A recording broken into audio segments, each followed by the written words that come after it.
De la vidéo en direct. C'est bon ça? Okay. C'est bon, je peux y aller. Alors on va commencer.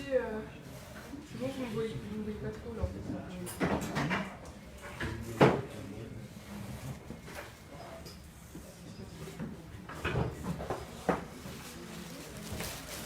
Alors merci à tout le monde d'être venu. Donc c'est la première fois qu'on vient sur Lyon pour présenter notre association. Donc ça nous fait très plaisir de changer un peu d'air parisien et de sortir un peu. Donc on a voulu venir à Lyon parce qu'on sait que voilà, il y a pas mal de gens qui sont intéressés, qui nous ont déjà contactés sur Facebook. Donc ça nous fait plaisir de venir ici. Certains de nos membres sont sur Lyon depuis plusieurs années, donc ils avaient aussi besoin de nous voir en vrai et pas seulement sur Facebook ou par le site internet. Je vous fais juste un petit briefing de l'association pour voir un peu ce qu'on fait exactement. Donc on a créé l'association avec Fakar Kourchen en 2017, donc Fakar en est le président et moi la trésorière. Et on a trois objectifs principaux. C'est d'abord un objectif culturel donc, qui consiste à vraiment faire connaître le moutazilisme, donc ce courant rationaliste de l'islam, qui consiste essentiellement à mettre de côté l'imitation aveugle des traditions pour privilégier la réflexion personnelle, donc privilégier la raison qui va primer sur le reste. Et la raison n'empêche pas la spiritualité, au contraire, ça permet de l'approfondir. Donc le but de l'association, c'est vraiment de faire connaître cette démarche théologique pour essayer aussi de montrer qu'il y a en islam une hétérogénéité théologique, qu'il n'y a pas un bloc monolithique au niveau théologique qui s'est imposé partout. Donc nous, on essaye de remettre un peu du pluralisme de ce côté-là. Donc on a aussi un objectif intellectuel, c'est-à-dire d'essayer de produire un nouveau contenu intellectuel crédible pour renouveler vraiment l'interprétation du Coran et des textes de l'islam. Donc en relisant ces textes à la lumière du XXIe siècle, à la lumière de notre contexte, de notre temps, et en utilisant aussi les nouvelles avancées des sciences humaines et sociales pour les adapter vraiment à une interprétation du Coran. Et on a aussi un objectif spirituel, c'est-à-dire que notre but n'est pas de tout déconstruire, on aimerait reconstruire derrière en fait le discours et essayer de reconstruire une vie spirituelle en islam, c'est-à-dire une nouvelle façon d'être musulman aujourd'hui à partir justement de cette approche rationnelle. Donc voilà, c'est pour ça qu'on essaye de créer des espaces de dialogue libres où on peut discuter tous ensemble en dehors de tout jugement, toute pression communautaire. Hein, le but, il n'y a pas de tabou, on essaye dans la bienveillance en tout cas de discuter le plus possible. Alors, je vais faire un exposé en deux temps. D'abord, je vais rappeler l'histoire du moutazilisme pour voilà, faire connaître un peu les débuts de ce courant. Ensuite, je développerai les deux premiers principes du moutazilisme, à savoir l'unicité divine et la justice divine. Et Fakar terminera aussi sur les principes au niveau théologique. Donc, après, je ne sais pas si chacun est familier de l'histoire du moutazilisme. Donc là, je vais vraiment revenir depuis le début. Donc si jamais vous avez l'impression de déjà connaître, n'hésitez pas à me dire d'aller plus vite si jamais c'est trop précis. Ou trop, au contraire, pas assez précis. Alors, l'histoire du nom, je ne sais pas si vous savez un petit peu d'où vient ce nom arabe, donc Mu'tazila, qui vient de l'arabe irtizal, c'est-à-dire le fait de se séparer, le fait de demeurer à l'écart. Alors, il y a plusieurs légendes au niveau par rapport à l'origine du nom. Une première qui dit que ce serait Wassil ou son associé Amr Ben Ubayd, il y a aussi d'autres versions, qui se serait séparé de son maître Al-Hassan al-Basri au sujet de la dénomination à donner à un musulman ayant commis une faute majeure. Donc c'est cette séparation qui a fait qu'on aurait donné le nom de Mu'tazilite à ce courant. J'ai une petite idée. Oui. Je crois qu'on est un petit peu. Ah bah oui, vas-y, tu vas écrire. C'est très bien. Ah, c'est super ça. Il y a une autre interprétation qui est un peu plus politique. Les Mu'tazilites se seraient séparés politiquement des luttes de l'époque entre les pro-alides, donc les futurs chiites, et les pro-omeyyades en fait, de l'époque, donc de la dynastie omeyyade de l'époque. Donc il y a cette idée en tout cas de se mettre à l'écart qui est valable dans les deux livres. Tout le monde voit le tableau.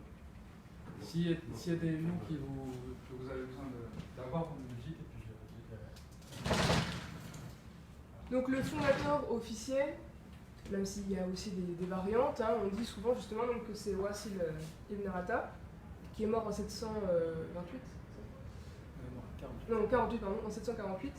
Donc on est vraiment dans les tout débuts de l'islam. Hein. Donc Wassil ibn Arata commence par envoyer quelques missionnaires dans le monde musulman pour recruter des adhérents, donc essentiellement dans le milieu des marchands au départ.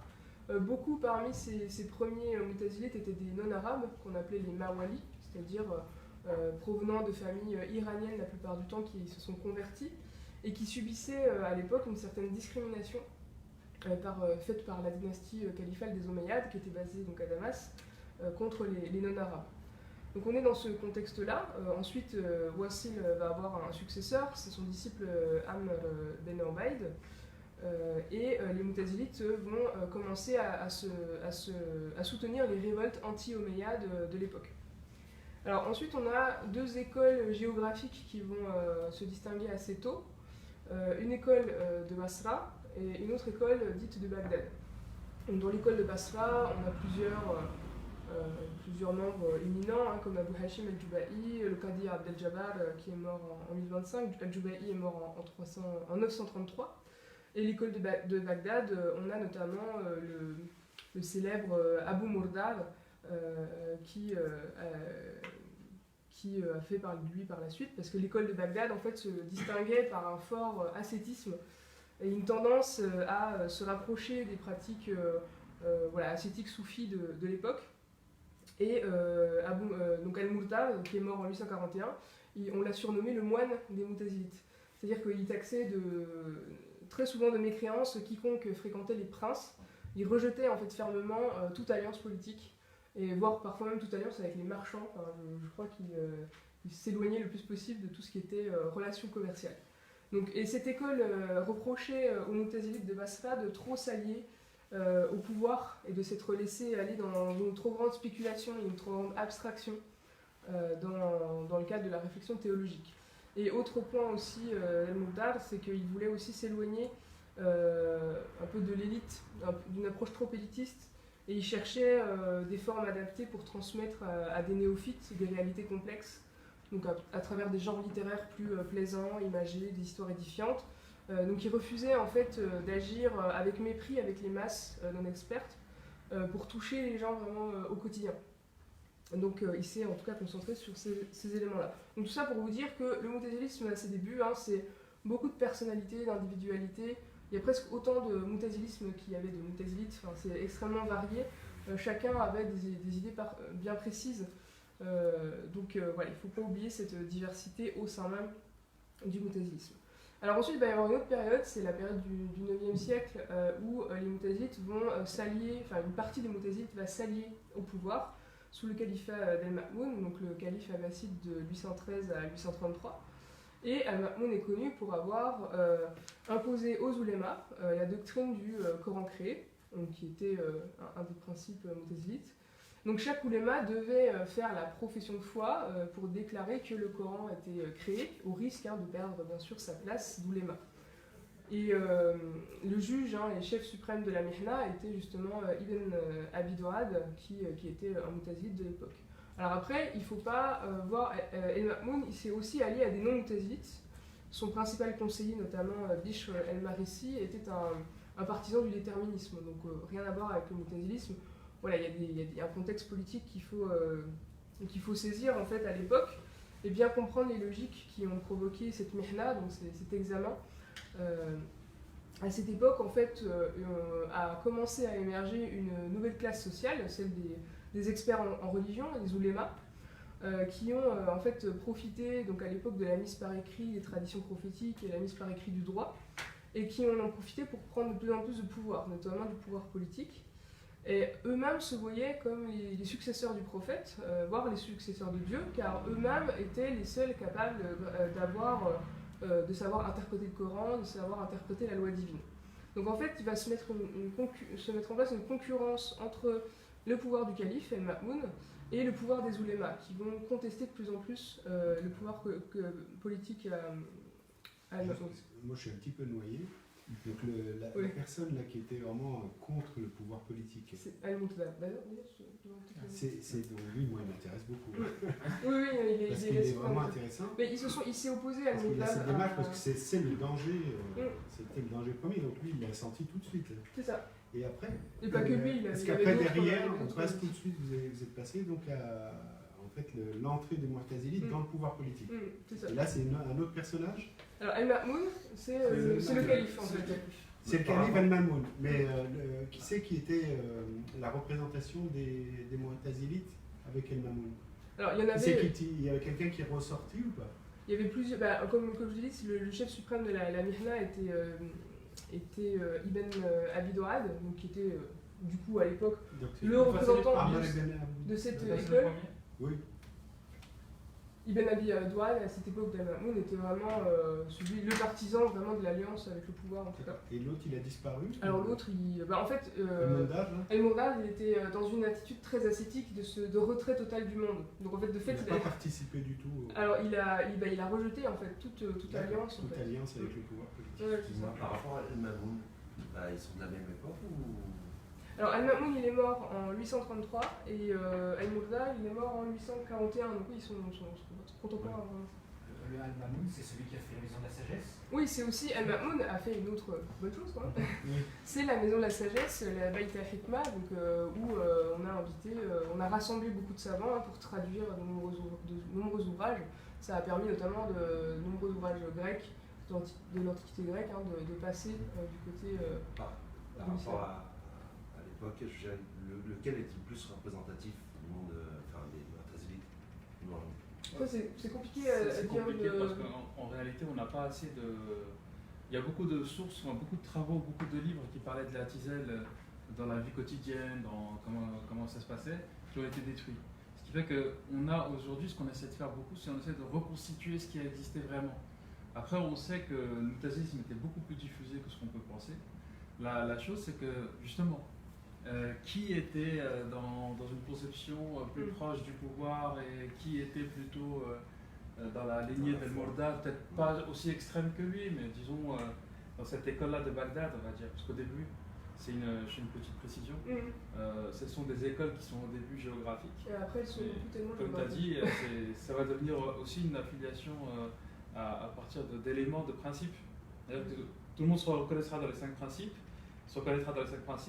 mais il y aura quand même des différences entre les Bagdadiens et les Basriens, puis, parce qu'il y en a qui vont être plus dans la conception, dans l'intellectualisme, et d'autres qui vont être plus dans l'expérience, qui vont être plus dans la mystique. Dans la pratique du pouvoir et l'autre dans Un peu, c'est un peu ça. C'est un peu ça. Si on pousse un peu, schématise un peu, mais c'est pas complètement faux, c'est un peu cette idée-là. dur aussi les deux, Hein? aussi dur l'un que l'autre. El-Mondar était très dur. Mourda, Oui, ouais. parce qu'il me disait l'autre fois que le Mamoun, par exemple, il était intransigeant aussi. Ah de son ouais, côté. tout à fait. Il était intransigeant, mais attention, parce que c'est une intransigeance qui, contrairement à ce que certains veulent faire croire, elle ne s'était pas adressée au peuple. C'était pas une attaque, c'était pas une inquisition comme on peut qui l'imaginer. avait obligé enfin, qui avait fait la guerre aux chiites, Qui? c'est moi qui ai mal compris, à Mamoun. l'époque de Mamoun. Ouais. Tu sais, tu m'avais dit le fait ce qui avait poussé au renversement, qu'ils obligeaient Les juges, les opposants étaient les renémés. Ouais. C'est-à-dire ceux qui avaient un pouvoir législatif à l'époque, c'est à eux que la Mehna s'était intéressée. C'était pas au peuple, aux pêcheurs ou aux agriculteurs, c'était à ceux qui exerçaient la judicature. Donc ceux qui avaient un pouvoir de droit. C'est à eux que la question a été posée et qu'il fallait reconnaître le Coran créé pour garder son poste et pour pouvoir aussi continuer d'enseigner. Si on ne reconnaissait pas le Coran créé, on perdait son poste et dans certains cas, il y a eu des bassinades, il y a eu des choses comme ça. Mais ce qui est important à comprendre, c'est que c'était une manœuvre politique. C'était pas une manœuvre pour imposer le mu'tazilisme, parce que ce qui a été demandé, c'était de reconnaître le Coran créé. Or, il n'y a pas que les mu'tazilites qui disent que le Coran est créé. Les mu'tazilites sont connus pour ça, mais les chiites le disent, les ibadites le disent, plein de gens le disent. Il y a les sunnites qui sont majoritaires qui ne le disent pas. Mais sinon, c'était pas une volonté d'imposer le mu'tazilisme. C'était vraiment, ça s'intéressait à une caste particulière ceux qui avaient le pouvoir, et c'était à eux que c'était attaqué. Par rapport au contexte, c'est les dits du prophète, on en est où là, à cette époque-là? Bah, on est dans la période où on commence à faire les grands recueils en fait. Donc on Ça- a la période de Ibn Bukhari. Hisham par exemple, C'est la le période de Bukhari. contemporain ou les plus. C'est, Ibn ça Hisham. Ibn Hisham, Et Hichem, je crois qu'il est de cette période-là. Ouais, il est de cette période, à c'est peu près, globalement, non, c'est c'est ça. 900. Oui, c'est vraiment la période où on commence à écrire à la C'est ça. fois le droit, la sira. Donc tout se met en place en fait. tout est en train de se Les mettre en recueils du hadith, non Bukhari et Muslim, ça Bukhari, va près de C'est cette ça, époque. c'est ça. Je disais dans les dits du D'accord. prophète, c'est les hadiths. Bukhari et Muslim, ça va près de cette époque. C'est ça. Mais c'est aussi Donc pour ça c'est qu'il y a vraiment, autant de on est, positions, en fait. C'est presque un islam aujourd'hui, nous on n'imagine même pas, parce qu'il n'y a même pas encore. Les recueils hadiths ne sont canoniques pas de hadith. rentrés dans le. C'est pas canonique, c'est Bah, pas. ça n'a pas encore été accepté à Voilà. l'époque. Même Bah, l'idée la du preuve, sunnisme en fait n'existe même À pas. l'époque, non, ça- non, c'est après Ahmed ibn Hanbal qu'on C'est ça. va conceptualiser le fameux Sunna wa Jama'a. Al-Sunna wa Jama'a. C'est bien après. Mais Al-Sunna wa Jama'a, ça vient avec Ibn Hanbal. Donc Donc ça c'est vient- intéressant cette période parce que c'est. Ah bah on est. Je sais pas, les historiens c'est disent ah, c'est de la vrai, proto-histoire ou c'est avant l'histoire. En je fait, sais pas, il y a mais c'est- beaucoup de gens vous diraient que les musulmans de l'époque ne reconnaîtraient peut-être pas forcément l'islam s'il venait aujourd'hui. Parce qu'aujourd'hui, si on voit par exemple le recueil de Bukhari Muslim, le poids qu'il a dans la vie liturgique et dans la compréhension de la religion, à l'époque c'était complètement inconnu. Donc à l'époque, c'est une précision qui sort un petit peu du mutazilisme, mais enfin, pour la question des hadiths, pour comprendre. Hein. Il y a un auteur qui s'appelle Al-Ambari, qui est un imam, un qadi, qui est avant le Ma'moun, hein, qui est de la fin du 8e siècle. Donc, il a écrit une lettre à un calife, je ne sais plus c'est lequel, qui date de 775 à peu près. Et donc dans cette lettre, il fait des reproches au calife, et il cite, il dit, chez nous, nous disons, yuqala, yuqala andana, c'est-à-dire, on dit chez nous, autrement dit, on comprend que c'est un adage. On comprend que, comme nous on dit, mariage plus vieux, mariage heureux, on dirait. Donc il cite un certain nombre de mots, de proverbes qui étaient diffusés à l'époque. C'était à Basra, je crois. Basra au Bagdad, enfin en Irak. Et il se trouve qu'on retrouve ces adages, ces proverbes, dans des formules du style Qala Rasulullah, le prophète a dit, machin, et on trouve ça dans le Bukhari et dans le Muslim. Qui était 40-50 ans plus tôt, qui étaient connus comme étant des adages irakiens, par exemple. Bon, on les retrouve plus tard, habillés avec un sanad, donc avec la chaîne de transmission, qu'on appelle, vous savez, la chaîne de transmission, selon le prophète a dit. Alors en fait, ça vous montre en fait qu'à cette époque-là, on avait un rapport à la religion et à la sunna. À l'époque, sunna voulait dire la pratique, la coutume, mais la coutume lyonnaise, la coutume parisienne, c'était la coutume. C'était pas les dits du prophète et les actions du prophète. Donc effectivement, c'est une remarque qui est très intéressante parce qu'à l'époque-là, je pense qu'on a du mal à imaginer. Plus loin encore, parce que moi je suis perturbé par ça, parce que c'est le problème historique. C'est Ibn Ishaq avant Ibn Ishaq. Et puis c'est tout ce qui a disparu. Et quand tu dis le gars qui disait en 775 déjà Waqala, c'était peut-être tiré déjà des travaux de Ibn Ishaq, il avait peut-être entendu. Non, c'était lui quand il parlait d'adage, de proverbes chez eux, en Irak. Il ne parlait pas de prophète Asie. Oui. C'est ça ce que j'ai entendu. Oui, d'accord, ouais, c'était pas officiel. Ouais. Non, c'est même pas ça. C'était pas des. Il n'y avait aucun lien avec le prophète. Même pas aucun lien. Aucun. C'était juste. On comprend que c'était un dicton local, populaire.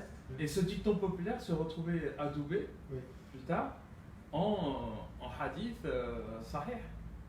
C'est quand même hallucinant. C'est que on s'aperçoit. Là, c'était un peu pour remarquer le fait que peut-être, enfin, il y a de fortes chances qu'un musulman de l'époque, s'il venait aujourd'hui, il ne comprendrait pas en fait. Il ne comprendrait pas, mais il ne comprendrait pas aussi les rapports entre nous, parce que à leur époque à eux, c'est ça qui est étrange, c'est que finalement, je pense qu'à leur époque à eux, ils étaient beaucoup plus modernes que nous aujourd'hui.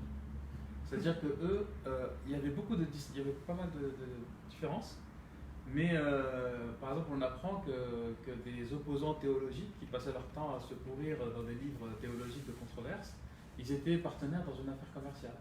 Et je parle d'un ibadite et d'un chiite. Quand on sait que d'un point de vue doctrinal, ils sont quand même assez à l'opposé les uns des autres. Il y avait une. Après, il ne faut pas non plus embellir et dire que c'était merveilleux, etc. Mais il y avait une plus grande liberté, une plus grande. Il y avait moins de contrôle qu'aujourd'hui, je pense. d'un point de vue théologique. Excuse-moi, j'ai fait une longue. Non, mais c'est des questions très intéressantes. Et Al-Ma'moun est vraiment ce moment où le calife essaye vraiment de reprendre du pouvoir sur les oulémas. Les oulémas qui sont à l'époque dominés par cette idée qu'il faut plutôt laisser de côté la raison et plutôt se concentrer sur les hadiths sans trop réfléchir. Et en fait, Al-Ma'moun, il remet en cause vraiment ça. Du coup, donc Al-Ma'moun va mourir en 1833. Et ses deux successeurs vont continuer sur la même lancée, donc, avec la Mihna, donc Al-Mu'tasim et ensuite Al-Wathiq.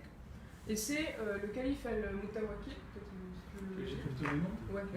Bon, Mutawakkil, à partir de 847. Alors là, vous avez le premier calife mutazilite qui va mettre la Mihna en place. Et Mutawakkil, lui, il va arrêter la Mihna. Donc, il ne va pas interdire le mutazilisme, il va juste arrêter l'obligation pour les oulémas de professer le Coran créé. Ceux-là, c'est ceux qui poursuivent la politique d'Al-Ma'moun. Et celui qui va l'arrêter, c'est Al-Mutawakkil. Alors, il y a deux W. Enfin, remarque. Vous verrez qu'il y aura des transcriptions différentes en fonction de l'idée. Donc, ceux-là, c'est ceux qui poursuivent la lignée d'Al-Ma'moun. Et celui-là, c'est celui qui y met fin. Vers les années 851, je crois, ou 47. 847. Il y a plusieurs. Il y en a qui disent qu'il a continué un petit peu, d'autres qui disent qu'il a arrêté tout de suite. Enfin, il n'y a pas forcément. À la Mihna, au juste, on peut avoir un petit éclaircissement dessus. Ben, très concrètement, la Mihna, c'est le fait d'examiner en fait. Bon, on a traduit ça par inquisition, mais je suis pas trop fan du mot parce que ça retranscrit pas forcément ce que ça voulait dire, mais c'était très concrètement, les oulémas devaient officiellement faire une nouvelle profession de foi en disant que le Coran était créé. S'ils ne le faisaient pas, comme l'a dit Fakir, ils perdaient leur place, ils n'avaient plus le droit d'enseigner, ils étaient vraiment bannis de leur fonction, hein, ils étaient presque au chômage en fait, hein. C'était ça le risque. Il y a rarement eu des gens qui avaient tué. Ouais. Juste par rapport à Mehna, moi j'ai vu quelquefois traduit par inquisition. Oui, c'est ce que je disais, des fois Par c'est aussi traduit par... la discorde. Mm. Donc c'est quand même pas très positif, c'est pas un Non. examen, c'est Si on dur. prend- c'est non, dur. mais Non, bien sûr. Surtout Non, en France quand on parle d'inquisition. non, quand je dis inquisition, dans le sens C'est où pour ça ça fait que, pas dans la comme même disait logique. Eva, c'est difficile de prendre des mots d'inquisition parce que ça correspond pas vraiment.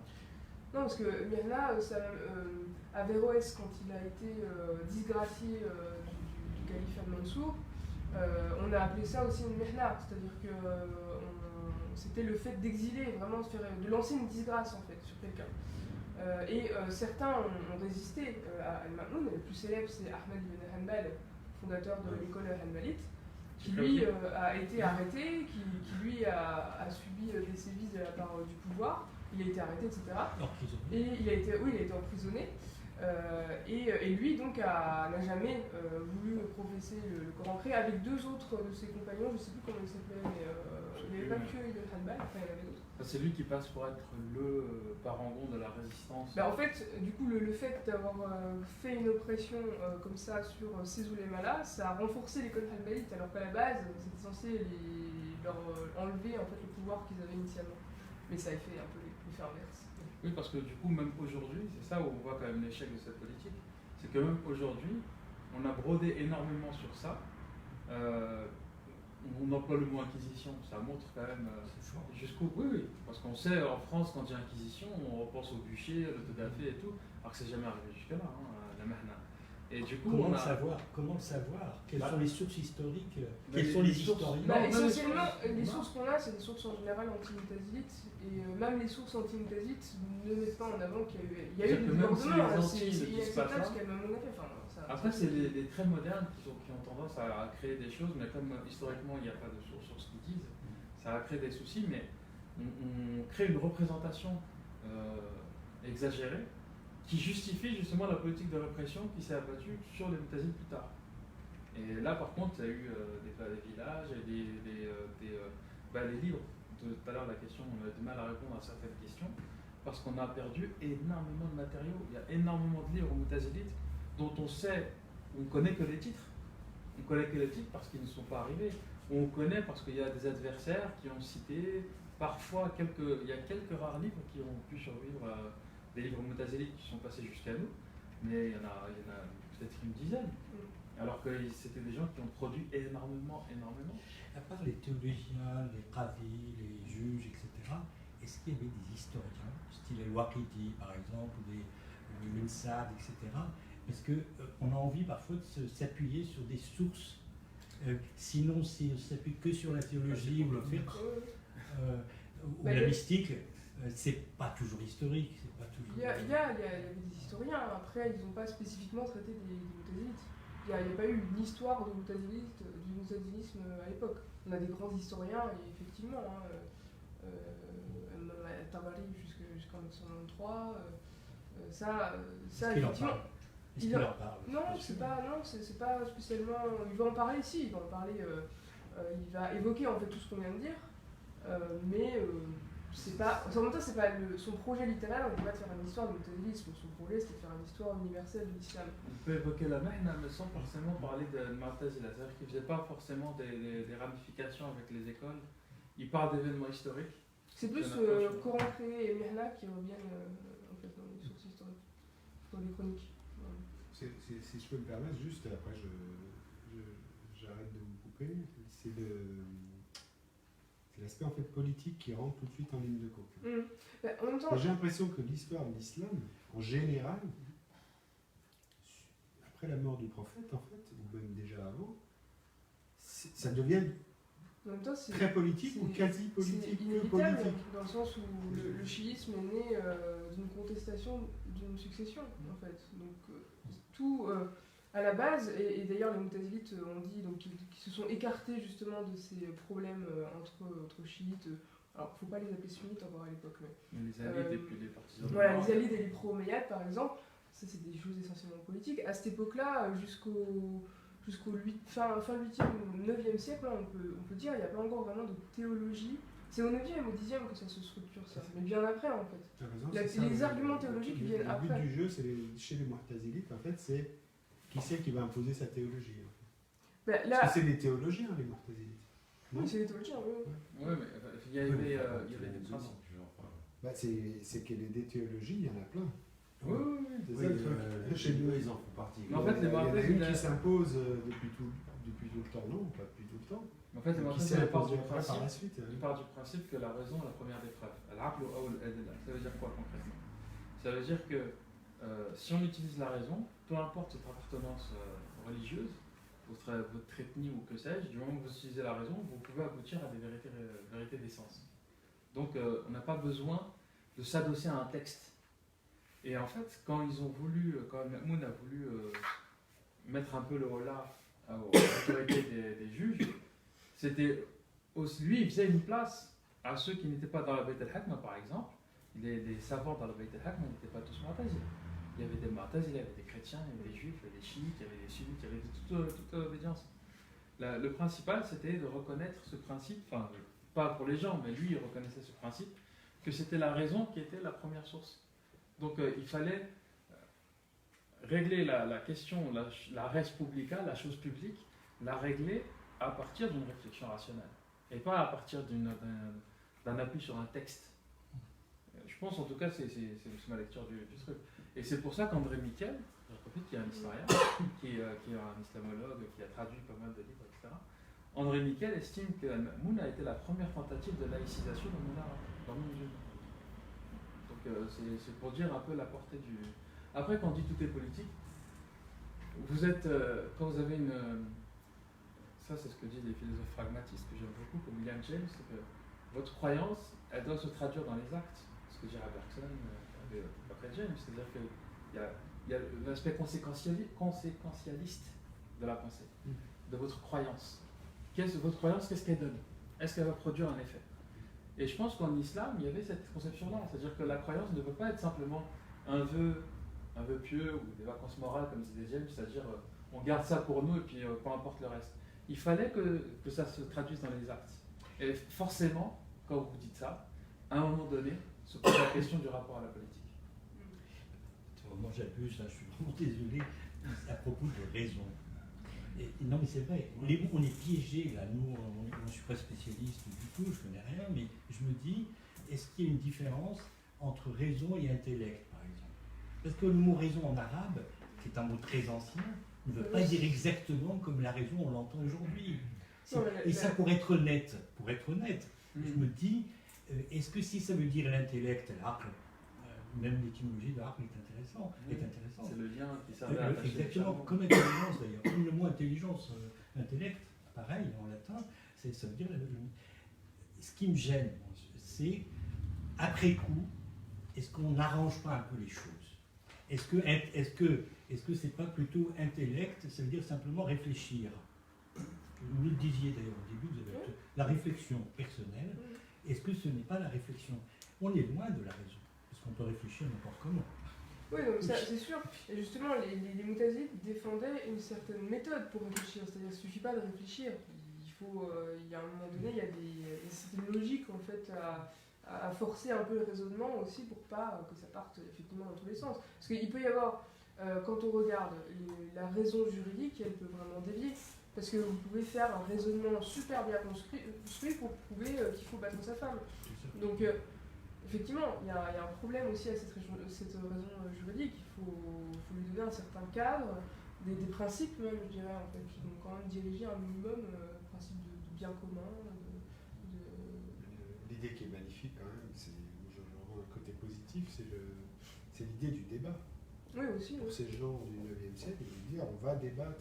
Et que comme dans la maison de la sagesse, il y avait des gens de confessions différentes, etc., pour des raisons d'intérêt aussi, politiques et culturelles, parce que les musulmans avaient besoin de s'enrichir, mais c'était magnifique quand même. Il a pris des gens sur les C'est ce compétences. que vous disiez, c'est à partir du moment où on agit, il faut accepter de prendre des éclaboussures, c'est obligé. C'est ça.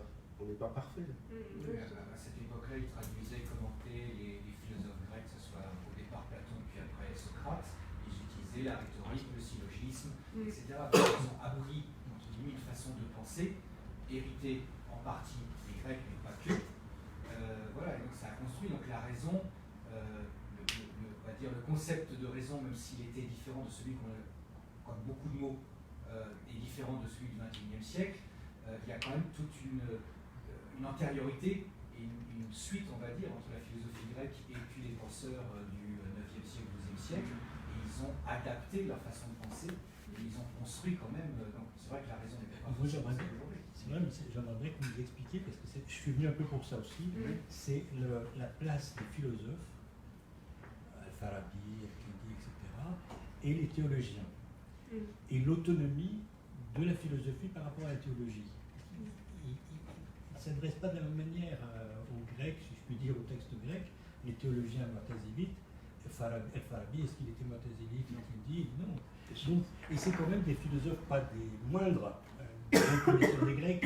Donc j'aimerais bien que vous nous expliquiez, parce que vous connaissez bien, je sais que vous Alors, connaissez bien. ce qu'on propose, c'est qu'on reprend sur les principes, parce que c'était un peu le but de se présenter. Après, si vous voulez, on pourra aller dans le détail, mais voilà, juste parce que je sais pas ce que tu en as. Ouais, alors oui, donc j'en étais justement face à toute cette période de la Mihna. Donc le sunnisme en fait va se développer à partir de ce moment-là, en réaction à l'émergence de nombreux courants, en réaction à l'émergence du moutazilisme, en réaction à l'émergence du chiisme et du khalidjisme. Donc ce sont les trois branches principales de l'époque. Et en fait, le sunnisme va se forger donc, vraiment au IXe siècle, voire au Xe siècle. Et donc vous avez un premier credo sunnite qui est formé au IXe siècle, qui va se structurer autour de certains points théologiques fondamentaux. Ils vont donc prôner la prédestination, en opposition aux Moutazites et aux Qadarites aussi, qui prônaient le libre arbitre. Les sunnites donc vont aussi utiliser le fait que la foi consiste en parole et en acte. Ça s'oppose aux mourjites qui au contraire étaient dans l'idée que seule la foi compte. Autre point du credo, c'est l'interdiction d'insulter les compagnons du prophète. Autre point évidemment, c'est le Coran incréé. Et deux éléments aussi prônés par ce premier sunnisme, c'est la vision de Dieu dans l'au-delà. Ça c'est contre les Moutazites. Les Moutazites estiment que tout ce qui est images qui paraissent réelles dans le Coran, pour les Moutazites, ce sont essentiellement des métaphores. C'est pour faire comprendre à l'esprit humain des réalités complexes. Et dernier élément du côté du sunnisme, il y a aussi l'idée que Dieu siège réellement sur le trône Donc pareil, là c'est cette histoire aussi de métaphore. Et par rapport à ce sunnisme, c'est notamment, il va y avoir une nouvelle école théologique qui va se former, c'est l'acharisme, avec Abul Hassan el-Ash'ari, qui va mourir en 935. Donc lui, Ash'ari, il a un parcours assez intéressant, puisqu'il va d'abord être mu'tazilite, avec pour maître Abu Ali el-Juba'i, puis ensuite il va y renoncer. Il va totalement renoncer au mu'tazilisme, et il va pas s'opposer directement au rationalisme, mais parce qu'il va continuer à utiliser la théologie dialectique, donc le kalam, mais en tout cas il va largement mettre de côté tout ce qui est libre arbitre de l'être humain, et il va rejeter beaucoup de points mu'tazilites. Donc on a trois tendances: mu'tazilisme, acharisme et hanbalisme en fait au sein à cette époque-là, avec le chiisme aussi et le khalidisme bien sûr. Donc face à toutes ces nouvelles oppositions, les mu'tazilites vont un peu devoir conceptualiser de plus en plus leurs fondements, leurs principes, donc leur position, et notamment avec le Qadi Abdel Jabbar qui va mourir en 1025, qui va mettre par écrit le livre des 5 fondements du mu'tazilisme. Donc c'est vraiment lui qui va, en tout cas c'est la source qui nous est venue, hein, peut-être encore une fois qu'il y avait d'autres sources précédemment. En tout cas c'est cette source-là qui va permettre de mieux connaître, qui va définir l'identité vraiment du mu'tazilisme. Alors ensuite, et après j'en finirai avec l'aspect historique, au XIe siècle, les choses vont mal tourner pour les mu'tazilites, mais pas que pour les mu'tazilites. En 1017, le calife Al-Qadir va publier un décret qui va condamner officiellement non seulement le mu'tazilisme, mais aussi l'acharisme et le chiisme. C'est-à-dire que dans ce décret, on condamne tout ce qui utilise la raison. Très clairement, parce qu'on cherche à mettre en avant le hanbalisme, qui a largement le soutien du pouvoir à cette époque-là. Et c'est le début du renforcement du hanbalisme et de la surévaluation de l'imitation des traditions prophétiques, et un rejet vraiment profond de toute réflexion, de tout raisonnement sur le... C'est là où le sunnisme s'impose. Oui, c'est vraiment à cette période-là où, pour le coup, là, le sunnisme, mais surtout le sunnisme, avec l'arrivée des Turcs seldjoukides, c'est avec l'arrivée des Turcs seldjoukides et en opposition aux Fatimides chiites de l'époque, qui étaient en Égypte, qu'il va y avoir cette structuration du sunnisme. On cherche un peu à réislamiser entre guillemets la société, à revenir un petit peu à sunnitiser la société en fait. Et ça c'est toujours en réaction aussi à des conflits géopolitiques de l'époque. Il faut vraiment toujours ne pas oublier ça en fait. On est vraiment dans cette idée-là. Alors pour les 5 principes, donc moi je vais présenter les 2 principaux, Fakir terminera. Alors, premier principe du mu'tazilisme, c'est le tawhid. Alors, c'est pas le principe du mu'tazilisme, puisque le tawhid, c'est-à-dire l'unicité de Dieu, c'est un principe de l'islam, hein, c'est vraiment le dogme fondamental en islam, mais les mu'tazilites vont pousser la logique de l'unicité jusqu'au bout. C'est-à-dire que Dieu est un, il est réellement un, et le but pour les mu'tazilites, c'est de rester cohérent avec cette idée de départ. C'est-à-dire qu'il faut préserver, dans la réflexion, dans le discours qu'on a sur Dieu, il faut préserver l'unité de Dieu, absolument. Donc, le fait de pousser à l'extrême cette logique, ça va avoir 3 conséquences principales. D'abord, la négation des attributs divins. Donc, les attributs divins, on utilise la notion de sifat, c'est-à-dire, ça signifie donc attribut, qualité divine, en fait, tout ce qu'on utilise pour décrire Dieu, donc le tout-puissant, le sage, le subtil, donc les noms divins. Alors pour les mu'tazilites, ces qualités, ces attributs ne sont que des modes, des colorations, c'est-à-dire des catégories des catégories d'esprit humain que nous utilisons pour nous faire une meilleure idée en fait de Dieu. Dieu n'est donc pas voyant grâce à sa vue, ni sage grâce à sa sagesse, comme si ces attributs étaient des sortes un peu d'entités à part de Dieu, des qualités parfaites à part, situées en dehors de Dieu. Pour les mu'tazilites, Dieu est voyant et sage grâce à son essence, c'est-à-dire que rien n'est distinct de lui. Donc ça va être, d'un point de vue théologique, cette idée-là de nier les attributs divins. Parce qu'ils estiment que reconnaître l'existence d'attributs distincts de l'essence, c'est reconnaître toujours la même chose, une co-éternité, c'est associer, c'est faire du shirk, c'est associer une autre éternité à Dieu. Donc, comme si la vue de Dieu serait aussi infinie que Dieu lui-même. Donc, c'est vraiment cet élément-là qu'ils remettent en cause. Deuxième conséquence, donc c'est la plus connue, on en a parlé, c'est le Coran créé. C'est-à-dire que c'est toujours la même logique. Hein. Le Coran est apparu à un moment donné, et à un instant donné, il a été créé par Dieu. Le fait de dire Coran créé ne signifie pas qu'on estime que le Coran n'a aucune valeur. C'est simplement une création de Dieu, comme les hommes, comme les astres, etc. Bonjour.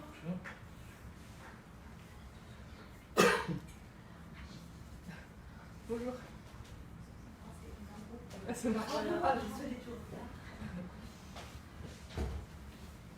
Donc c'est toujours la même logique. Si on estime que le Coran est incréé, on estime qu'on fait un co-éternel à Dieu. On place une autre éternité à côté de Dieu, ce qui n'est pas logique, puisque l'éternité par définition ne peut que caractériser Dieu. Donc il y a vraiment cette idée qui se développe.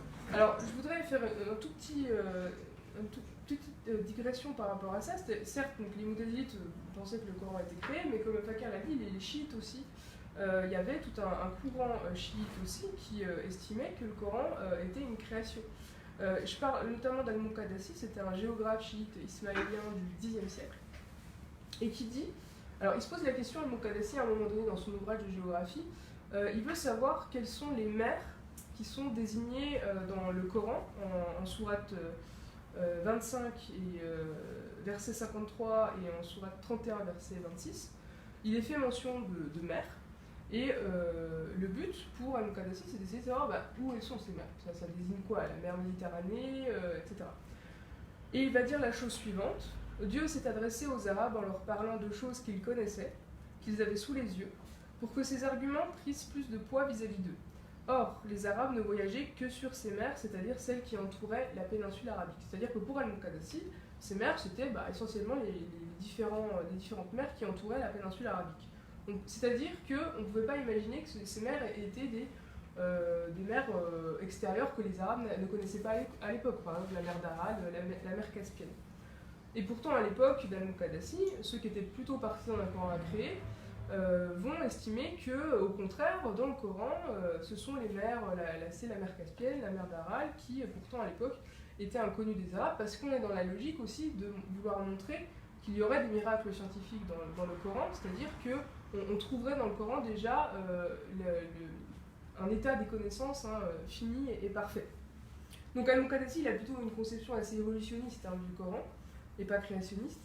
Le texte ne fait pas référence à un état définitif de connaissance, mais à l'état de connaissance géographique au moment de la révélation coranique. Donc c'est une application, je dirais, concrète de cette idée. Et ça s'est développé vraiment à l'époque, au-delà, encore une fois, du moutazilisme.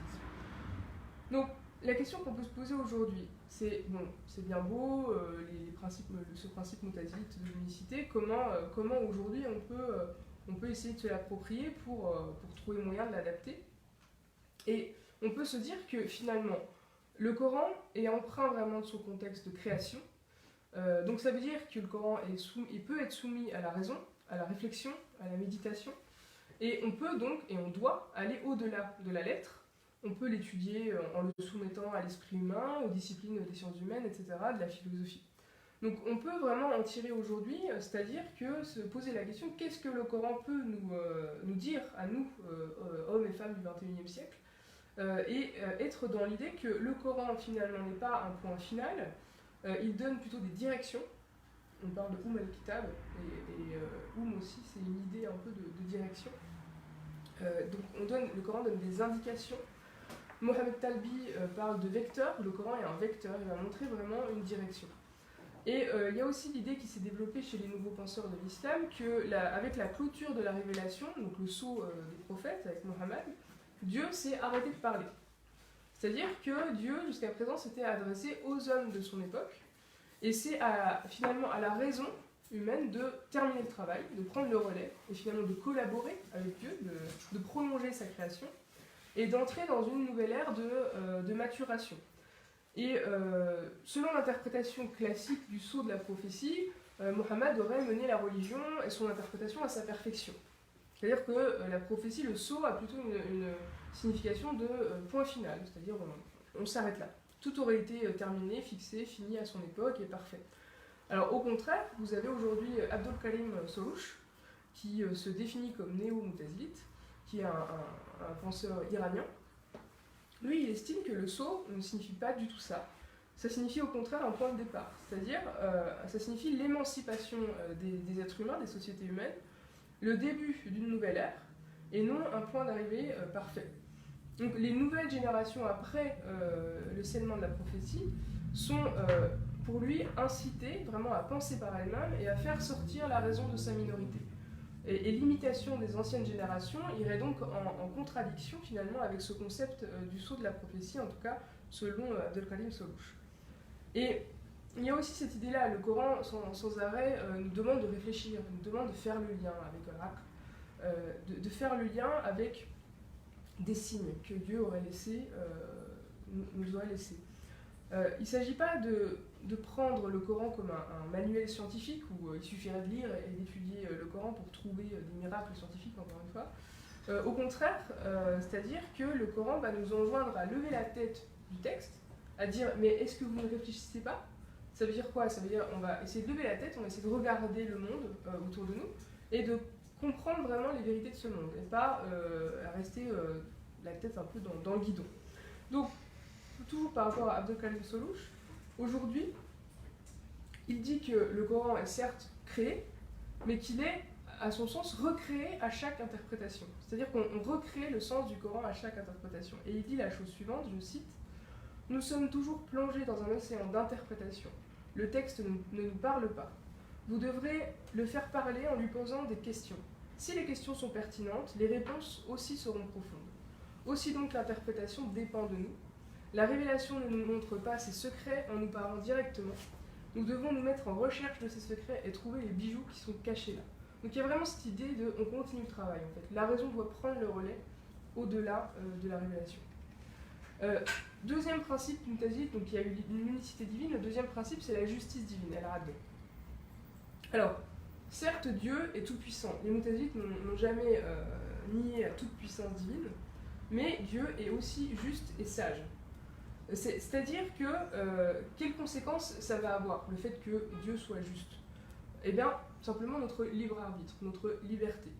Sinon, quel est l'intérêt, l'idée du jugement dernier? Quel est l'intérêt de parler d'enfer, de paradis? C'est-à-dire qu'on ne va pas juger un automate qui est programmé d'avance. Cela n'aurait pas grand intérêt. Et donc la question, c'est puisque nous sommes libres, c'est la condition sine qua non de la justice divine.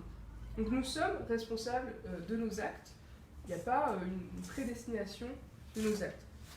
Et ça, c'est selon moi en totale cohérence avec le passage coranique, un des passages les plus connus, c'est le passage du Khalifa, dans la sourate 2, entre les versets 30 et 33, c'est-à-dire où Dieu demande aux anges de se prosterner devant Adam pour lui donner la charge de calife, qu'on peut traduire par la charge de successeur, d'héritier. C'est-à-dire qu'il accepte, Dieu en fait accepte de céder une part de sa puissance, une part de sa responsabilité à Adam.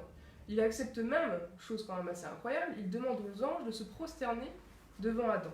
Et finalement, les anges, c'est comme s'ils se détournaient un peu de Dieu, alors que logiquement les anges sont connus pour louer Dieu en permanence, ils ne se fatiguent jamais de cette louange. Et là, Dieu justement va essayer de cède un peu sa place. C'est un peu comme s'il se mettait en retrait. Et autre passage aussi bien connu du Coran, c'est El-Amana, c'est-à-dire le moment où Dieu propose aux montagnes, aux cieux et à la terre de recevoir El-Amana, c'est-à-dire un dépôt confié, un trésor en fait. Et les montagnes, les cieux et la terre refusent catégoriquement parce que c'est trop lourd comme charge. Et l'être humain, un peu dans sa naïveté, accepte de porter cette charge. Et Dieu accepte de lui donner cette charge. Et donc c'est Dieu qui offre à Adam cela, et finalement, dans cet acte, c'est un peu la même chose qu'avec le Khalifa, Dieu témoigne de sa justice infinie. Mais aussi, on peut un autre corollaire de la justice, c'est l'amour infini de Dieu pour l'homme. C'est-à-dire qu'il accepte de finalement se retirer dans sa transcendance pour laisser place à l'être humain et lui offrir vraiment la capacité de prendre pleinement possession de sa liberté. Et de prendre pleinement possession de sa conscience et la conscience de soi. Et élément aussi très intéressant, c'est que el-amana, ça vient de la même racine que l'iman, c'est-à-dire la foi, donc amana. Et pour Maurice Gloton, la foi consiste à mettre en œuvre le dépôt confié. C'est-à-dire qu'il ne s'agit pas là de croyance au sens où l'on croit que quelque chose existe, d'un point de vue scientifique, mais il s'agit là de fidélité. La foi, hein, c'est fides, c'est la confiance, c'est la fidélité. Et c'est la fidélité, c'est la loyauté, je dirais, de l'être humain envers Dieu, qui témoigne à Dieu d'une infinie gratitude, d'une infinie reconnaissance de ce cadeau qui a été fait à Dieu et de ce don que Dieu a fait à l'être humain. Donc il y a cette idée-là vraiment de justice divine hein, qui se dégage à travers ce principe qui est extrêmement, je dirais, fondatrice hein, dans le cadre du texte coranique. Voilà. Merci Eva. Est-ce que vous voulez, si vous avez des questions avant que j'embraye sur... Moi j'ai juste entendu 5 fondements, Oui, c'est et là j'en ai retenu que 2. Oui, parce que les 3 c'est moi qui vais les faire. D'accord, ok. Donc, Je suis bon en arithmétique. Hein. C'est bien, Ah, vous avez bien c'est suivi. Moi j'ai fait des études de philo, ça veut dire qu'en arithmétique... Mais le deuxième est vraiment prêt à discussion. Parce que l'histoire du libre arbitre, moi, comment on peut l'interpréter? Parce qu'on dit libre arbitre. Mais chez la plupart des musulmans, il y a une prédestination. Parce que c'est le Sur dogme la plus officiel grande sunnite. majorité des musulmans dans le monde. Et c'est Ah le oui, dogme mais officiel en fait, sunnite. Ce qui n'empêche pas de dire que je peux agir par moi-même, que Dieu aussi me demande de réfléchir aussi. Mais que à l'arrivée, moi je sors là d'ici. Je me dis tiens aujourd'hui je vais pas prendre la rue à droite, je prends la rue à gauche. Je dis, ah, mais c'est moi qui ai choisi. Mais en fait non. C'était déjà calculé d'avance que j'allais changer. Comment je peux le savoir? Selon moi, ça les achats, Personne ne peut le prend savoir. possession de la capacité à agir. Non, on est d'accord là-dessus. Là, on n'est pas d'accord. C'est quoi? C'est le choix que vous faites. Le choix que vous faites. Dans Ça, la oui. théologie C'est moi qui ai décidé dogmatique, d'aller à gauche. oui, mais dans la théologie dogmatique acharite, sunnite, majoritaire chez les musulmans aujourd'hui, et c'est aussi pour ça que c'est un peu contradictoire, puisqu'on passe du maktoub au de toute façon, c'est Dieu qui juge. Enfin, Dieu vous récompensera, vous punira éventuellement. Bon. Il y a les acharites ont développé la conception du kasb, donc l'ektisab, c'est-à-dire l'appropriation.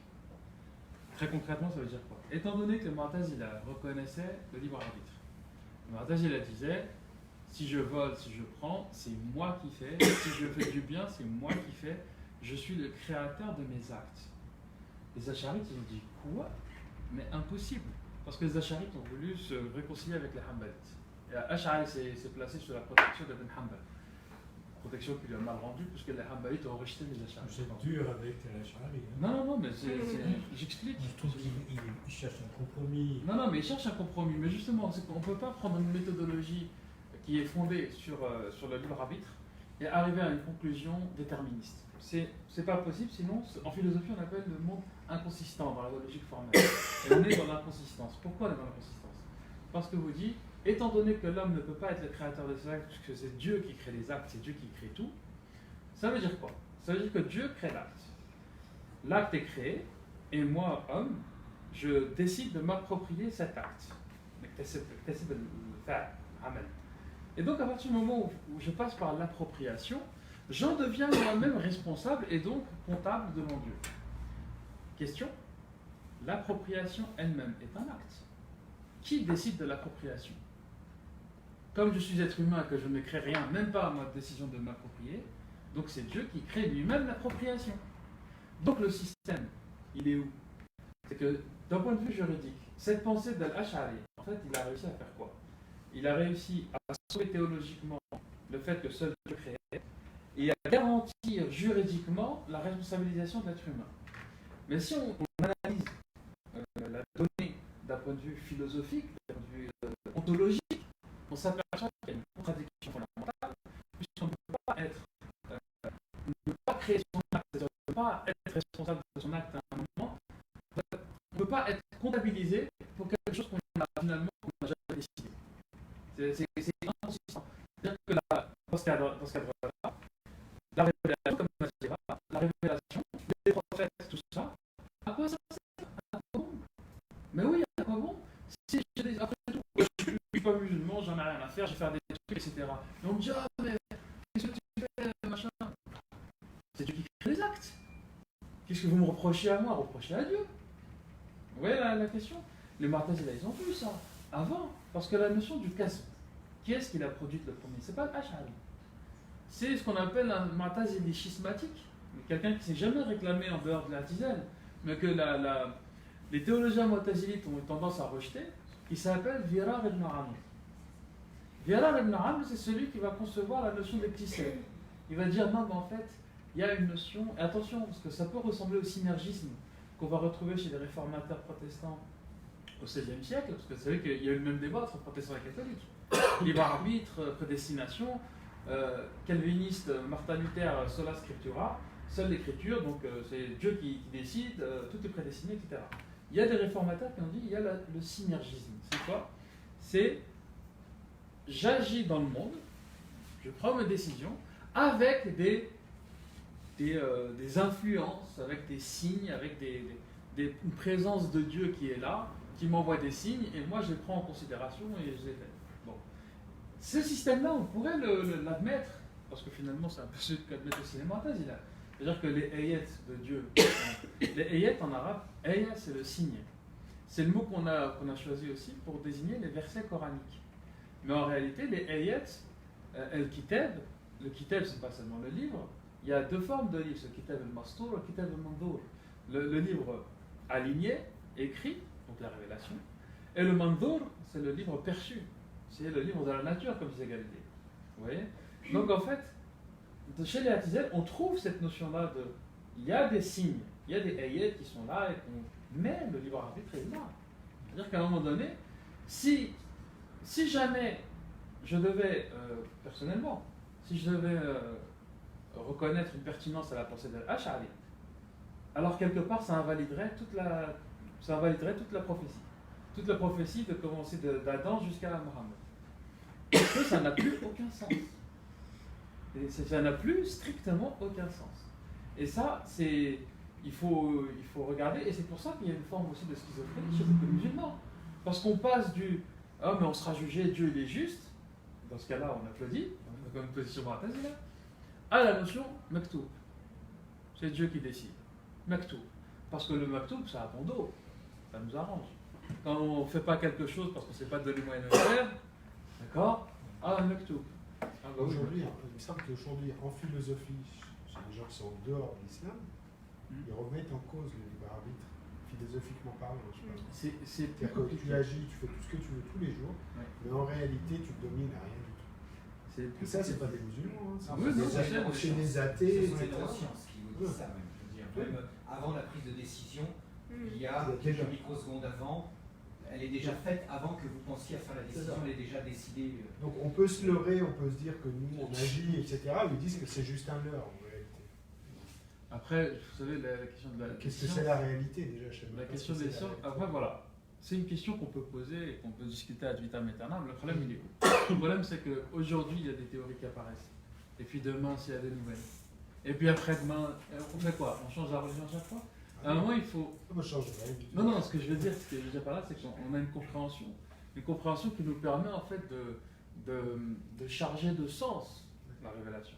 C'est-à-dire que si la religion n'a pas de sens, si le but c'est que moi j'arrive dans ma position de hiérarque religieux et que je vous impose faites ça et ça, c'est quoi la religion? Pourquoi ça sert? C'est pas ça la religion. Et du coup, là, c'est la pensée conséquentialiste, hein, c'est-à-dire jugeons la chose à son effet et non pas au discours. C'est-à-dire, moi, ce qui m'intéresse, c'est peu importe la science. Quand je dis peu importe la science, je mets beaucoup de guillemets quand je dis peu importe la science, c'est quand même très important. Mais à la limite, pas seulement pas une question religieuse, mais c'est important pour la science.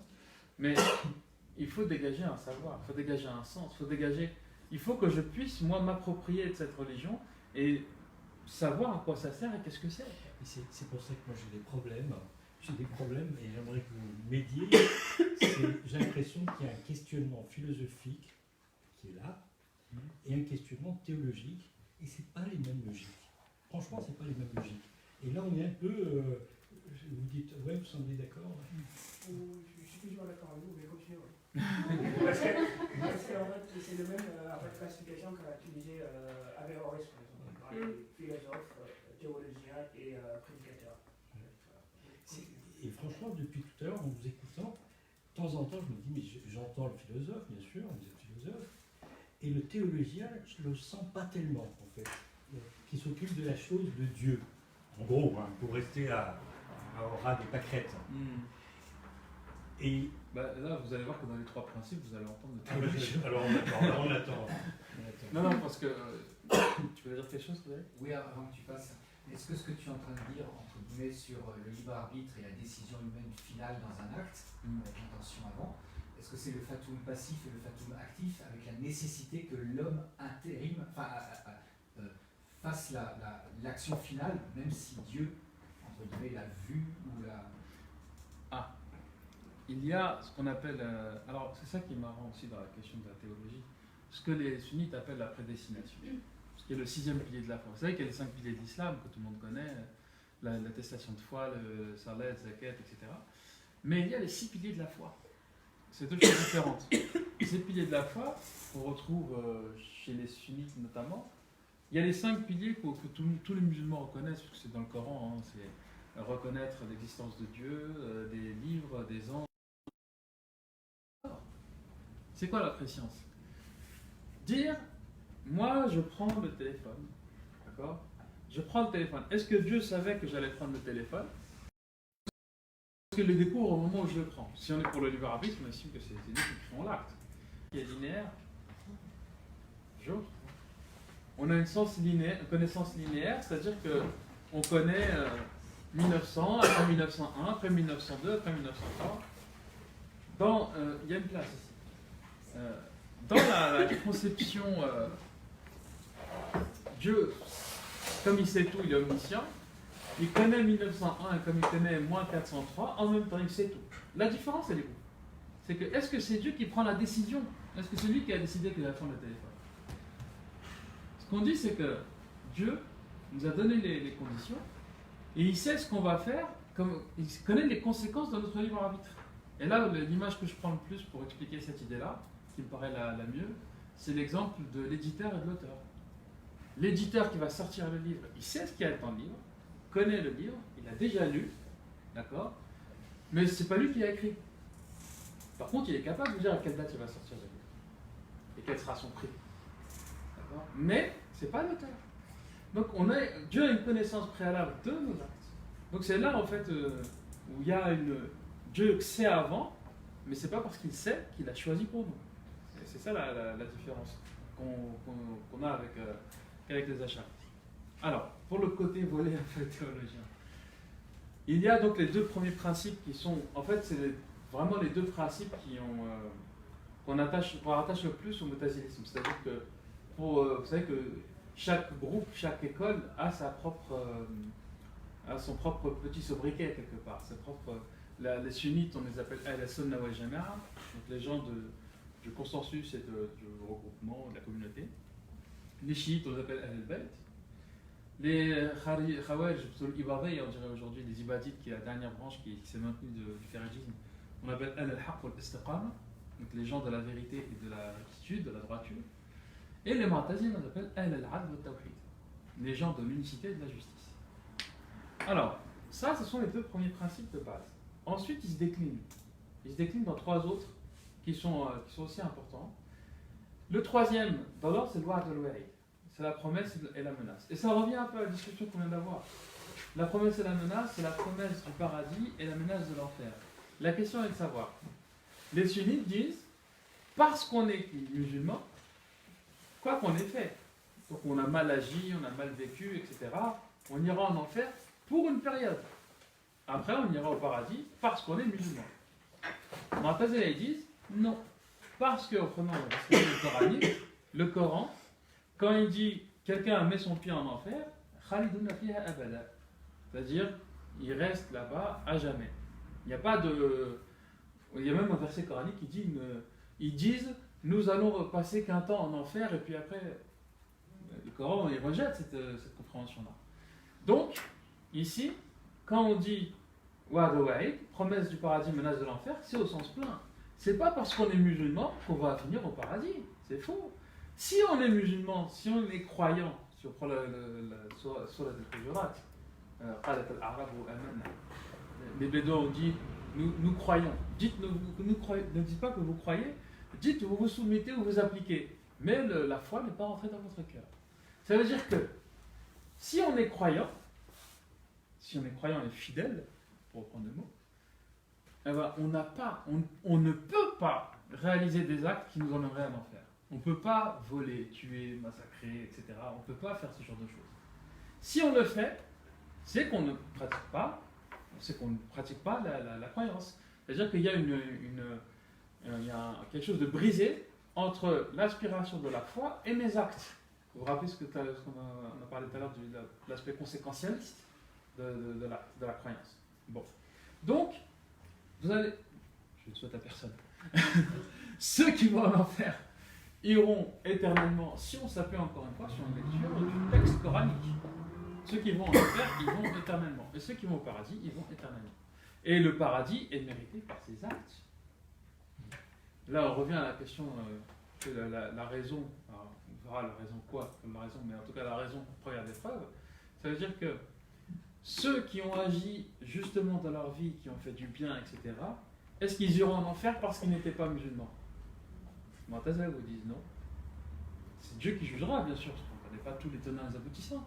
Mais il n'empêche que Dieu, il est juste. Et dans les versets coraniques, je dis celui qui me vient en tête, parce que je le connais depuis que je suis petit, donc forcément celui qui me vient en tête tout de suite, c'est sur le Tazzel. C'est que celui qui fait un atome de bien le verra, celui qui fait un atome de mal le verra. Le texte ne dit pas le musulman qui fait un atome de bien le verra, ou le musulman qui fait un. Il dit celui. C'est général. Et Dieu étant juste, le premier c'est la menace, c'est quelque chose qui nous tient à cœur. Oui. Quand on lit les traductions, ceux qui vont au paradis en enfer pour l'éternité, pour d'autres traducteurs, c'est pour une durée non déterminée.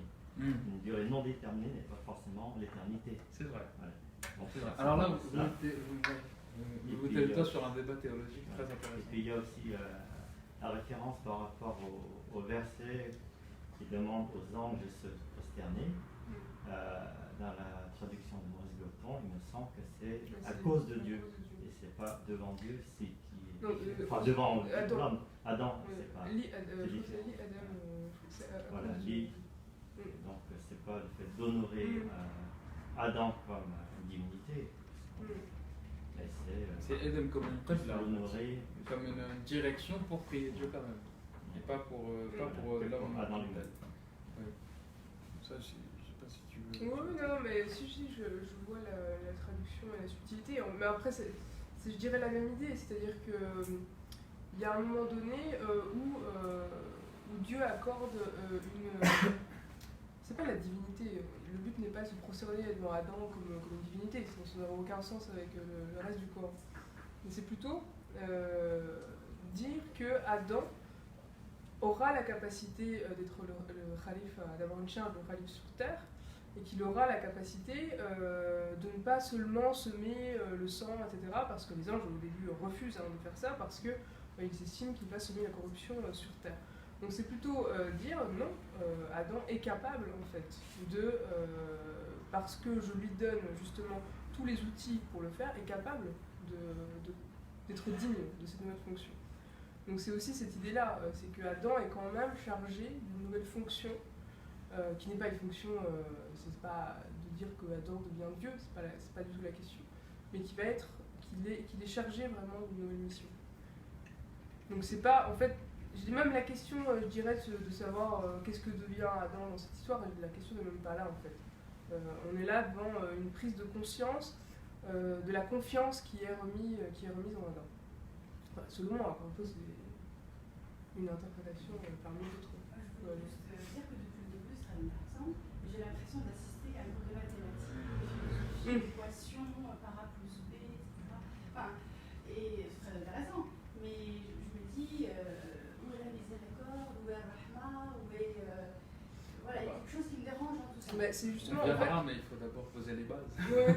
Bah, en fait, c'est justement par rapport à cette idée de Rahma et d'amour divin, moi, elle me paraît fondamentale, comme je l'ai dit, dans l'idée de justice divine. C'est quand Dieu est capable d'autant se mettre de côté et de repartir dans sa transcendance pour laisser à l'être humain quelque chose de très précieux, C'est pas un Dieu qui veut nous écraser, qui veut nous soumettre à tout prix. C'est un Dieu qui nous aime, en fait, très concrètement. Le fait d'être juste comme ça, de savoir d'être tout puissant, et puis de se dire non, je retiens cette toute puissance. Ouais, quand tu abordes la raison, le discernement, l'intellect, après chacun a ses moyens. Ses moyens intellectuels de raisonner, et en fonction de ses moyens, on peut faire peut-être plus ou moins de fautes, ou je sais pas, enfin, tu vois ce que je veux dire. Donc du coup ça crée une espèce d'injustice de fait. Qui repose sur les capacités de chacun. Il y a l'intention qu'on met dans nos actes, même s'ils sont. Si notre intention est bonne. Plusieurs individus, voilà, tu dis, c'est pas parce que lui il a fait une complète, il a raisonné, il a réfléchi, il a utilisé tout son intellect, tout son discernement, mais pour autant, là tu places où la rahma, la miséricorde et la capacité à comprendre.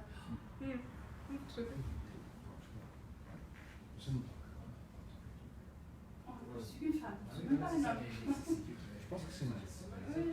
Oui, bien sûr. Je pense que c'est une Oui, bonne mais je parle de Dieu, bien sûr. Oui, tout ce que je parle de Dieu, oui.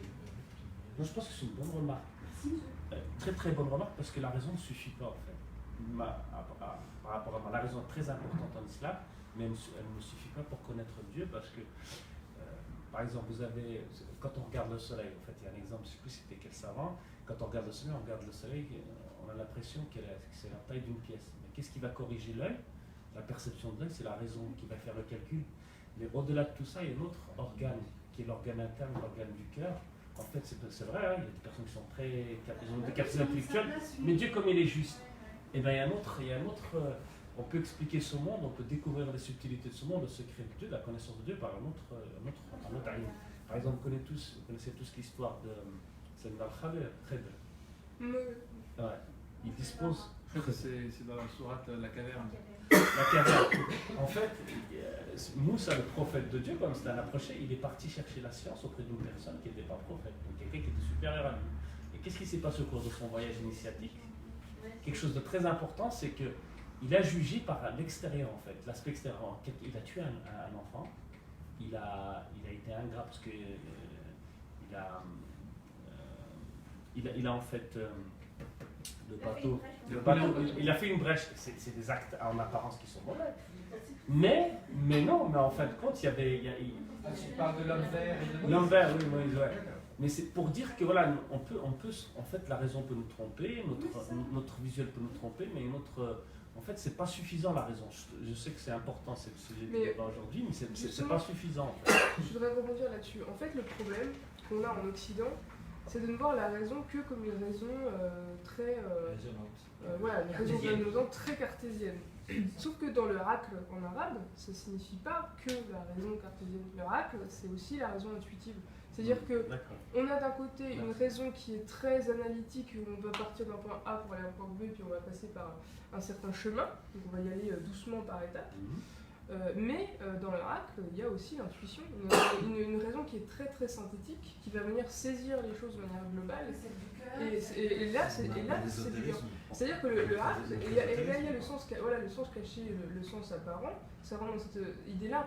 En fait, ce que les Moutazilites ont reproché, c'est le fait de ne pas du tout utiliser ni l'intuition du cœur, ni la raison raisonnante. Ce qui reprochait aux gens qui imitaient les hadiths et les traditions, c'est justement de dire je n'utilise rien de ce qui vient de moi, je regarde juste ce qui est marqué sur le texte. En fait, c'est plutôt ça. Mais évidemment, moi, je suis tout à fait d'accord avec vous que de dire que la raison raisonnante au sens cartésien du terme est largement insuffisante. Il faut autre chose. Il y a une intuition qui est derrière à développer. Ça, c'est sûr et certain. Enfin, en tout cas, c'est sûr et certain. Il faut être catégorique. C'est intéressant ce que vous dites parce que justement, ça me rappelle Ibn Ajiba qui fait la différence entre l'aql al-mawhoub ou l'aql al-maksoub. C'est un soufi marocain.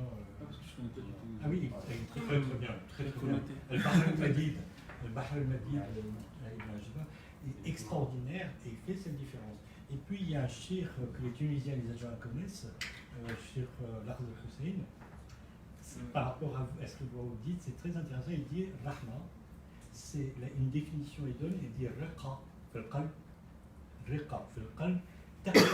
taqtadi al-ihsan. Et ça rejoint un peu d'une certaine manière, le mu'tazilisme, c'est-à-dire que ça ne suffit pas d'avoir la rahma, il faut agir aussi, faire le bien, le bel agir, comme dit Jacques Merck.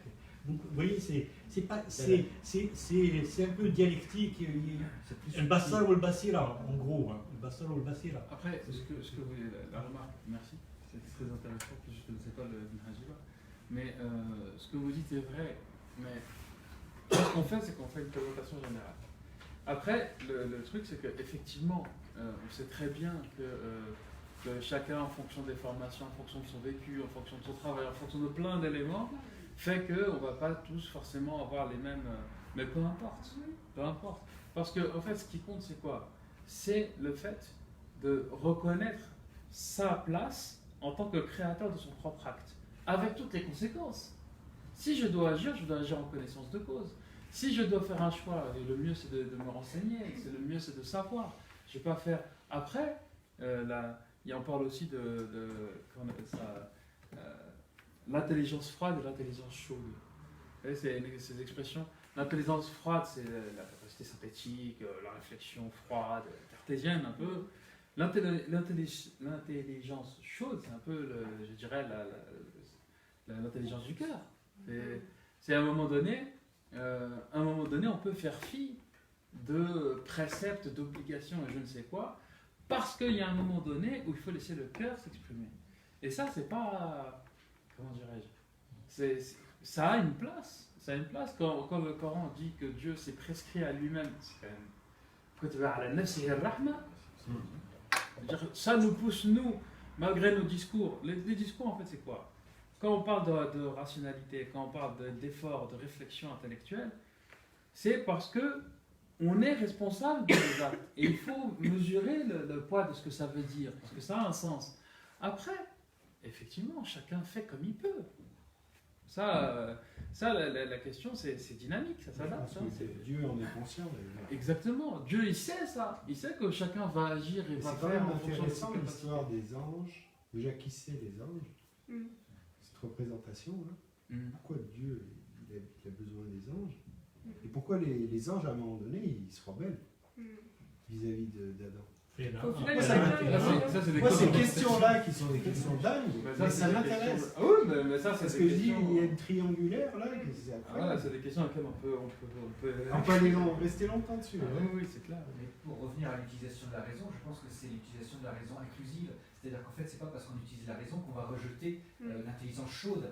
Je pense que les mutualistes ont utilisé aussi la raison, mais n'ont pas rejeté le reste. C'est pas dans une pensée duelle, c'est pas dans une opposition, mais c'est plutôt dans une inclusion. Donc en fait, pas une opposition, mais au contraire de rajouter quelque chose en plus, donc, et de ne pas être dans l'opposition duelle. C'est ce que je pense. C'est prendre les pensées dans leur globalité. La globalité. Oui. J'ai juste essayé de revenir pour finir sur les deux derniers, après on... Parce que c'est vrai, on dit l'intuitif, etc. Mais quand on prend une décision, il y a plein de déterminismes. Des déterminismes sociaux, des déterminismes intellectuels. Et donc du coup, là, on est dans une espèce de déterminisme, et tout à l'heure on évoquait le déterminisme de Dieu finalement. Donc on a l'impression de... J'arrive pas trop à voir ce que vous dites par déterminisme de Dieu. J'essaie de... Tout à l'heure, on avait dit à un moment donné qu'au final, Dieu sait ce que l'on va... Prédestination. Prédestination. Non, c'est pas la prédestination. Non, la pression. il ne décide pas. Il sait ce qui va se passer, mais il ne décide pas. En fin de compte, c'est l'homme qui va par la Il sait les conséquences de notre libre arbitre. Voilà. On peut le voir comme ça. Il connaît les conséquences de notre libre arbitre. D'accord? Mais c'est pas lui qui a décrété qu'on va faire ça ou ça. Après, quand on lui a posé la question du déterminisme, quand il vous dit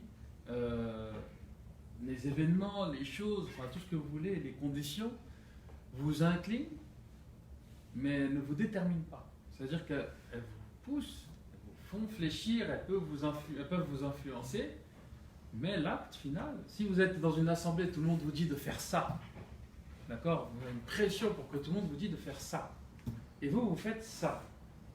C'est très dur, mais c'est possible. La question, c'est que... Ça reste à tenter quand quelqu'un va dire non, je ne le fais pas ou non, je le fais.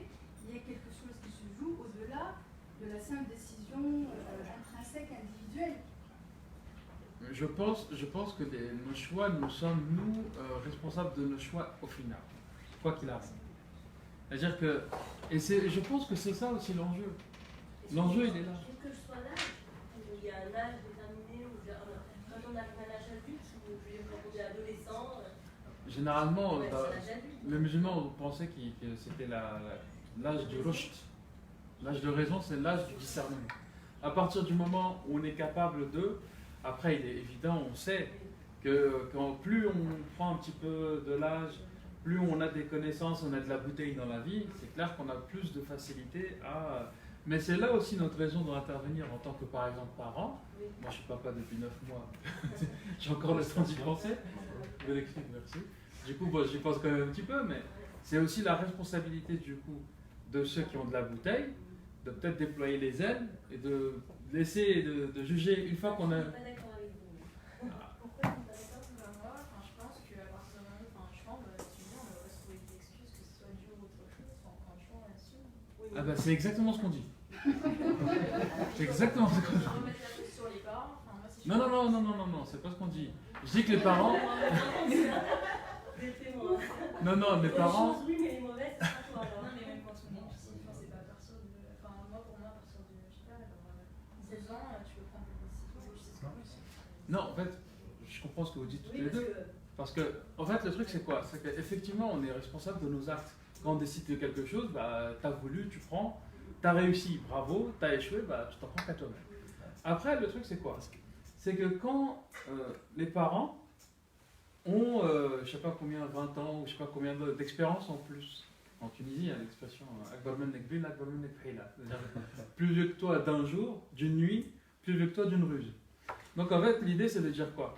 C'est que nous, je dis nous, je la regarde elle, c'est-à-dire nous les jeunes. Je mens, mais attention, ne le dites pas. C'est-à-dire que nous, on peut penser, on se dit, moi, mais j'ai les capacités. Je suis pas bête, je sais penser. Je suis pas débile, je suis pas ceci, je suis pas cela. Oui, effectivement, on n'est pas cela.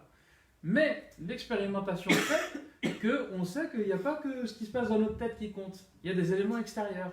Que peut-être à un certain âge, je suis prof de lycée aussi.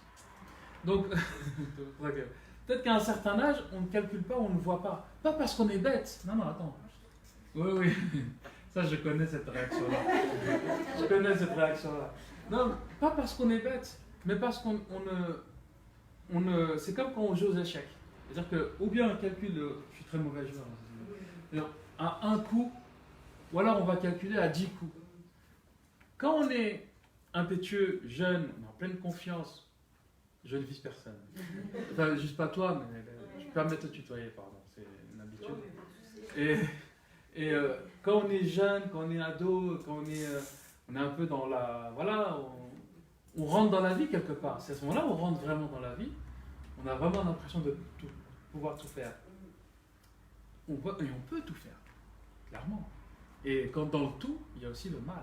Il y a aussi le mauvais. Ah oui, moi je suis complètement d'accord, que ce soit bien ou pas, on assume... Ce que je dis après, c'est que les parents, par exemple, ils ont aussi cette tâche-là, parce qu'ils savent, de dire attention.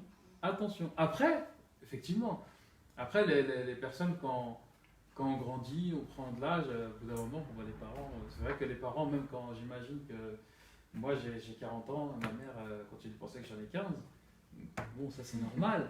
Après, de toute façon, on arrivera à un moment où les choses se feront naturellement. C'est-à-dire que le rôle, quand on sait qu'on est responsable de nos actes, c'est justement là où on a peur et on veut faire attention. Parce qu'on sait que le fils ou la fille, bah, il est responsable de ses actes aussi, puis qu'à un moment, c'est lui qui va prendre. C'est-à-dire que si ça se passe mal.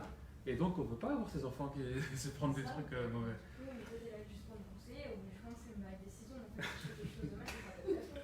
Oui, mais vous voyez, c'est compliqué en tant que parent de voir son enfant prendre des décisions. Tu peux pas prendre une décision à ma place, toi, tu vas me conseiller. Oui, mais c'est Ça va se résumer. Désolée. Non, mais... Non, il y a pas en général, parce qu'il y a plein de gens, même de mon âge, qui disent, qui trouvent toujours un prétexte, que ce soit par rapport à la religion ou autre chose, où du coup tu prends ta décision, c'est ta décision à toi. Je ne vais pas dire, oui, mais Dieu savait que j'allais faire ça, oui, il savait, mais c'est toi qui as pris ta décision. Oui.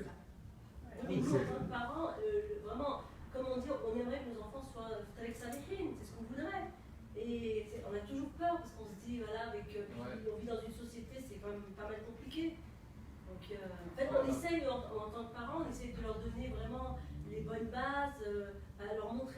chemin, mais à un moment donné. Oui, mais de toute façon, c'est un peu la leçon de la vie, je pense. Voilà. C'est qu'on a beau dire et faire, au bout d'un moment, il faut qu'il quitte le lit, quoi. Enfin, il faut qu'il, même symboliquement, il faut qu'il. Après, et il faut aussi qu'ils se prennent des murs de temps en temps, parce que c'est aussi formateur. Après, peut-être ça nous fait mal. Moi, j'ai pas encore ce problème. Ça, on a dans quelques temps. Mais c'est clair qu'il faut aussi, je pense que c'est aussi. C'est pas mal aussi, parce qu'on apprend beaucoup plus des erreurs que des réussites. Vous réussissez quelque chose, bon bah c'est passé, comment ça se fait? Bah je sais pas, bon bah tant mieux. Mais si on s'en prend une et puis qu'est-ce qui s'est passé? Bah il y a ça, bon bah c'est ce qu'il te reste à faire. Il y a aussi ça, c'est aussi ça le type de la responsabilité. Je peux poser une question? Excusez-moi, je suis arrivé en retard parce que j'étais à l'hôpital pour mon fils, mais ça va, alhamdoulilah. En fait, je voulais savoir la valeur ajoutée parce que depuis tout à l'heure, ce que tu dis, en fait, c'est quelque chose de normal. Pour moi, c'est quelque chose. C'est ce que j'ai reçu des enseignements islamiques. Juste ma réaction à moi. Et quelle est la valeur ajoutée du mu'tazilisme dans l'apport au niveau de. Justement, moi j'ai suivi depuis le début. Et on est au 3e fondement du mu'tazilisme. Ah, d'accord. J'essaie de savoir déjà ce que c'est le 3e. Le 3e, d'accord. Non, mais en premier et le 2e, tu connais. J'ai lu sur la page. Je suis arrivé sur la page. Le premier, c'est l'unicité de Dieu. Je fais le mec qui a bien écouté. C'est l'unicité de Dieu. Et le deuxième, c'est plus la justice. C'est la justice. Ouais, la justice, et c'est pour que ça c'est parti en débat. Alors, j'ai bien compris, mais pour l'instant, j'apprends rien nouveau sur moi. Qui dit justice, ça part sur le libre arbitre. Et là, quand on commence à parler du libre arbitre, on ne s'arrête plus. Là. Et là, ça porte la discussion. J'aime bien cette question parce qu'on m'a déjà posé cette question. C'est une question spontanée. Non, d'après ce que tu dis, je suis d'accord avec toi de ce que tu dis. Moi, j'ai rien de nouveau, rien de choquant. Non, mais ce qui est drôle, c'est qu'on m'a posé, une fois, j'expliquais mon mu'tazilisme à une personne, et elle me dit, mais enfin, tout ce que tu me dis là, mais évidemment. Je lui dis, comment ça, évidemment? Elle me dit, ah oui, mais tout ce que moi j'ai toujours pensé ça comme ça. Je me suis dit, attends, mais comment? Alors je dis, attends, tu connais l'acharisme, qui est la doctrine officielle, et en fait je me suis aperçu qu'elles étaient quoi quand je lui expliquais l'acharisme, mais pas quand j'expliquais le mu'tazilisme. En fait, il faudrait, je pense que pour comprendre le plus-value, les enjeux, plus que le plus-value, parce que le plus-value c'est un peu connoté, vas-y, je te vends j'ai de la bonne matière, de la bonne canne et tout, non. Le truc c'est que pour comprendre les enjeux, je pense qu'on peut les comprendre si on met en rapport avec ce qui existe dans la théologie classique. C'est-à-dire que si vous allez à Azhar al-Zaytoun ou al-Qarawin, ce que vous allez apprendre sur ce que je dis là ne sera pas du tout accepté. Si vous allez dans Qarawin ou au Zaytoun ou al-Azhar, on vous dira, comme on a dit tout à l'heure sur le kasb, sur la liberté. C'est-à-dire qu'on vous dit, oui, vous êtes responsable, mais en fait, c'est Dieu qui crée. Donc c'est Dieu qui crée les actes. Et parce que Dieu crée les actes, l'homme s'approprie, et à partir du moment où il se les approprie, donc il devient redevable, comptable devant Dieu. Or, l'appropriation est elle-même un acte créé par Dieu. Donc en réalité, à aucun moment l'homme décide de quoi que ce soit. Mais il ira quand même en enfer ou au paradis, et c'est Dieu qui décide. Donc c'est la justice arbitraire, Dieu fait ce qu'il veut. Ça, c'est la charité. Heureusement, tous les musulmans, et pourtant, ils essaient de faire le bien, donc ils agissent bien. Oui, mais c'est ça qui sans l'aide de Dieu. Moi, si, toujours avec l'aide de Dieu, pardon. Mais c'est ça, c'est eux qui agissent. Mais je comprends ta question, parce que quand on y pense, même moi, quand on y pense, les principes de la Tizelle, comme c'est des principes qui se fondent sur la raison, comme étant la première des femmes. Et nous, on grandit dans un monde aujourd'hui avec une culture de base qui est quand même beaucoup plus importante qu'à une certaine époque. Avec une éducation à l'école républicaine plus ou moins, ou en tout cas à la fac, donc une approche critique. Donc nous, on arrive à arriver. On aboutit à des réflexions qui nous paraissent normales. Dans le cadre mu'tazilite, oui. Dans le cadre acharite, non. Parce que Dieu crée tous les actes. Donc finalement, quand on va au paradis ou en enfer, est-ce que c'est parce qu'on a fait ou pas? Non. Il y a même un hadith qui vous dit, le prophète lui-même, il dit, j'irai au paradis si Dieu veut.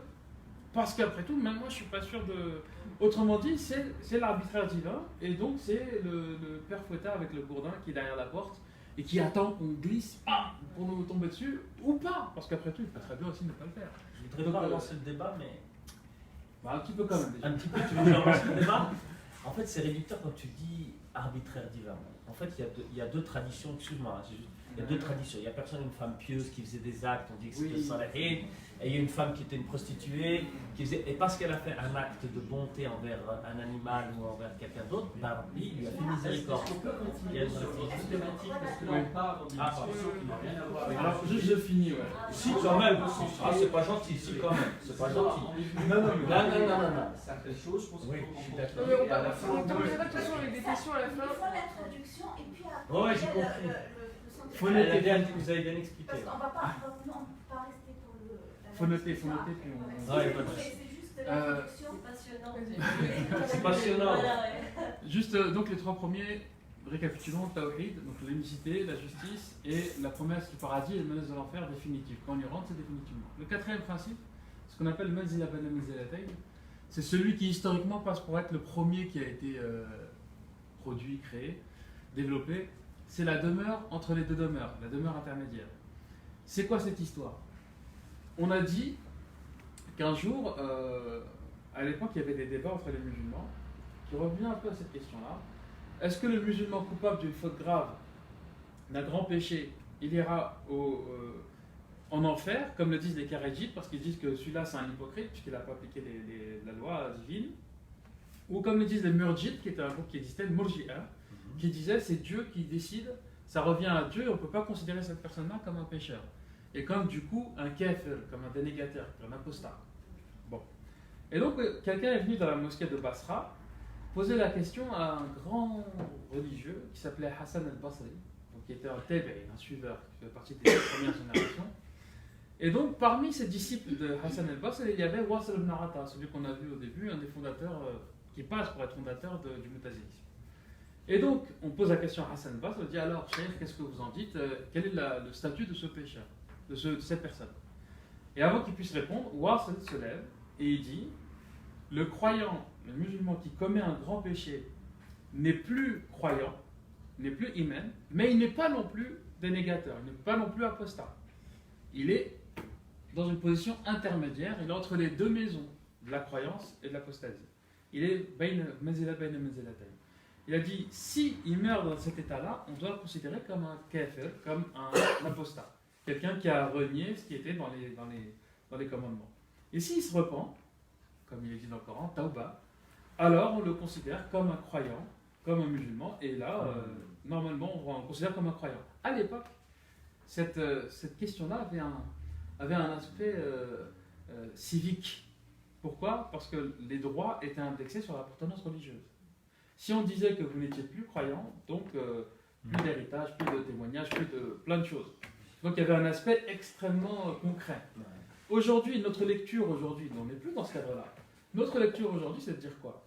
C'est que la demeure intermédiaire, c'est, comment dirais-je, pas pérenniser, mais reconnaître, adouber quelque chose de très important, qui est celle du rachat.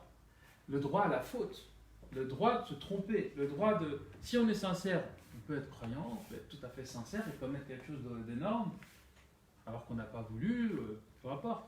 Mais du moment qu'on s'aperçoit de l'erreur, si on est croyant, on pense, en tout cas, que la tauba, c'est-à-dire le fait de se repentir, d'éprouver des remords, corriger la faute, est un minimum, et là, vous êtes considéré comme un croyant, comme un autre. Et est-ce qu'il y a des péchés qui sont... Enfin, est-ce qu'il y a un classement de péchés, genre le péché numéro 1 là, ah oui, il y en a qui ont fait ça, mais ça. pas nous. Ah, vous faites pas. Non, pas aujourd'hui, nous, non, on fait pas. Non, mais il y a des classements officiels. Il y a eu, d'ailleurs, il y a le livre de Mohamed Bajrafil là, qui est sorti le dernier, Réveillons-nous, Oui. où il parle justement de cette inflation des péchés, puisque dans les plus anciens savants religieux, on vous dit qu'il y a 7 grands péchés, 9, et puis avec le temps, ça passe à 20, ça passe à 100, ça passe à 400, et puis il y en a qui arrivent à 15 000, ou je sais pas combien. Enfin, comme chez les chrétiens, il n'y a pas de péché mortel. Mineur. Si il y a tu vas des... en enfer, c'est pas la peine. Non, il y a des... impossible de le reprendre. Est-ce que ça existe? Ah non, ben ça, après, une fois qu'on va en enfer, c'est... Non, je disais, non, la repentance. La repentance, là, chez les chrétiens, ils disent des fois, tu peux même pas te repentir, c'est un péché, tu non, iras en enfer. Tu auras beau essayer de te repentir, c'est pas la peine. Non. Là, non. On peut toujours se Dieu s'est prescrit à lui-même. Donc chez les Mu'tazilites, on peut toujours se racheter. Ah oui, non, mais ça c'est... Par contre, si on va en enfer, c'est définitif. Oui, voilà. Ça, c'est contradictoire, j'ai l'impression. Non, pas du tout. C'est pas, ça parce que vous avez la possibilité de vous racheter tant que vous êtes vivant. Voilà. D'accord. Mais si vous n'êtes pas racheté tant que Si vous tu êtes vas, bon, tu c'est vas, que d'accord. c'est Après, par tu connaissance pourras- de cause que vous. Et là, non, mais c'est contradictoire au sens moi pour la rahma, ça me pose problème. Après, nous, ce qu'on Dieu, il dit bon, c'est bon, t'as passé assez de temps là même, pourtant t'étais une sacrée raclure, mais bon, allez, viens avec nous quand même. Après, il y a quelque chose sur lequel nous on se prononce Même pas cela, non. Non, il y a quelque chose sur C'est lequel. dur, Il y a des traditions. Je sais pas, Non, moi, pardon, je pose des la questions. tradition, c'est. Non, je réponds. Ouais, mais nous, ce qu'on dit, c'est que par rapport à le raïb, c'est quoi le raïb? Le raïb, c'est l'accent sur l'occulté. C'est ce sur quoi on peut très peu dire, quoi.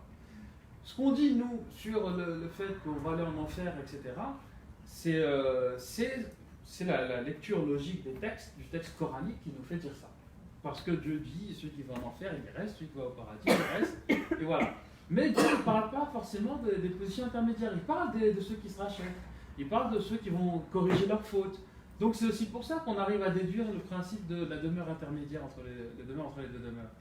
Mais après, si Dieu, parce que Dieu il est rahma, le mot rahma, j'ai du mal, je dis exprès rahma en arabe, parce que j'arrive pas à le traduire en français. Il y a la matrice, le rahim c'est la matrice, mais il y a aussi la compassion, il y a l'amour, il y a le pardon, il y a la miséricorde, il y a toutes ces choses-là dans ce mot-là, rahma. Donc c'est très compliqué à traduire en français. Et Dieu vous dit, Dieu s'est prescrit à rahma, à lui-même. C'est-à-dire que lui, il obéit à la rahma. Il obéit à qui? À lui-même. Mais comment? En s'appliquant, en s'imposant la rahma. Donc ça veut dire que nous, on peut dégager des principes pour nous permettre de vivre, pour être dans un rapport social, dans un rapport au monde. Mais après, le raïb, ce qui dépasse, Allahu A'lam, Dieu peut très bien décider que finalement il n'y aura pas d'enfer et qu'il met tout le monde au paradis. Pourquoi pas? Nous on ira tous au paradis, Inch'Allah. Mais la question c'est que le raïb on ne peut pas se prononcer. On ne peut pas. Je ne vais pas dire oui, Dieu il va faire ça après le. Allahu A'lam, je ne sais pas moi. J'ai pas de loupe merveilleuse comme des amis. C'est l'aspect moins intéressant en fait, l'histoire de l'enfer et du paradis. Après, il y en a même qui vont avoir une lecture fonctionnelle, c'est-à-dire pratique, en disant qu'après tout, l'enfer et le paradis sont des états dans lesquels on vit ici. Mohamed Iqbal dit que l'enfer et le paradis sont des états spirituels. Des états de vie. Et juste, je finis sur le cinquième et dernier principe, comme ça on aura bouclé la boucle, qui est en fait le plus, j'allais dire le plus bateau, finalement, non, c'est pas le plus bateau, c'est l'amr bil ma'ruf wa nahy anil munkar. L'ordre de faire, et je fais attention à la traduction, d'ordonner le convenable et d'interdire le blâmable. Et je ne dis pas le bien ou le mal. Pourquoi? Parce qu'en arabe, c'est justement l'amr bil ma'ruf, l'urf, ce qui est connu, ce qui est convenu, ce qui est accepté, ou al munkar, ce qui est rejeté, une chose mauvaise. Pourquoi c'est important? On traduit souvent pour l'ordonnance de faire le bien, l'ordonnancement de faire le bien ou d'interdire le mal. Cette traduction-là me pose problème. Parce qu'on dit le bien, le mal, alors qu'en arabe c'est ma'rouf, munkar. Ma'rouf, le mot ma'rouf est encore plus parlant. Ma'rouf, c'est ce qui est convenu, ce qui est accepté. Ça ne veut pas dire qu'il n'y a pas des choses qui sont interdites et qui sont le mal, ou des mots de manière générale, mais ça veut quand même dire que la question de qu'est-ce qu'on interdit, qu'est-ce qu'on encourage, ben c'est le ma'rouf. C'est-à-dire qu'il y a un rapport dynamique, qu'est-ce que je veux dire quand je dis dynamique? Un rapport d'adaptation en fonction des endroits où on se trouve, parce que il n'y a jamais le même ma'rouf et le même munkar partout, même s'il y a des principes, forcément, on ne va pas se mettre à... Il faut respecter la dignité humaine, il faut respecter les êtres humains, il y a des principes qui ne dérogent pas. Mais après, sur le détail, on s'aperçoit que c'est dynamique. Donc ça, c'est le dernier principe. Et ça fait référence à beaucoup de versets qui nous rappellent constamment vous êtes la communauté vous êtes la meilleure communauté établie pour les gens. Et pas minel nas. Hein?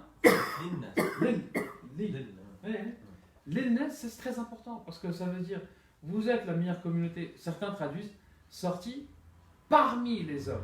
Autrement dit, vous êtes l'élite de l'humanité. Alors que le texte ne dit pas ça. Le texte, vous êtes la meilleure communauté établie pour les hommes. Il y a une condition. Oui, vous imposez le convenable et vous interdisez le blâme. Et ça, c'est le 5e principe mu'tazili. Après, ce principe-là, il est intéressant. Moi, je le conçois comme quelque chose de... C'est très intéressant. Mais comment ça se traduit Justement, pousser vers l'action bonne, le bel agir, c'est un peu ce que je disais tout à l'heure, le bel agir, mais attention, certains vont interpréter ça en disant donc c'est le volet politique, parce que ce principe-là a servi historiquement aussi à défendre le rôle du calife, c'est-à-dire qu'est-ce qu'on conçoit en termes de pouvoir politique. Ça a été un débat entre les différentes écoles musulmanes, qui doit être le calife des musulmans, parce que chez les musulmans, on a défendu l'idée que le califat était une idée religieuse, c'était une obligation religieuse. D'ailleurs, certains mu'tazila l'ont dit aussi. Alors, qui doit être calife? Est-ce que ça doit être un descendant de Ali, comme disent les chiites? Est-ce que ça doit être quelqu'un de la tribu de Quraysh, comme disent les sunnites? Ou est-ce que ça doit être quelqu'un qui est le plus méritant, comme disent les kharidjites? Les mu'tazilites qui ont dit que le califat était un devoir religieux, ont dit que le calife, la personne qui devait être calife, devait être la plus méritante. Donc, ils étaient d'accord avec les kharidjites. Un autre groupe de mu'tazila, auquel nous on s'attache, eux disent le califat n'a rien de religieux, n'est pas une obligation religieuse et n'a été créé que pour des conditions, pour répondre à un besoin. Mais, et là c'est un imam très connu mu'tazilite qui s'appelle Al-Assam. Al-Assam il a dit si les gens cessaient d'être injustes, il se passerait d'imam. Imam, il faut comprendre que ce mot-là a été utilisé aussi pour les califes.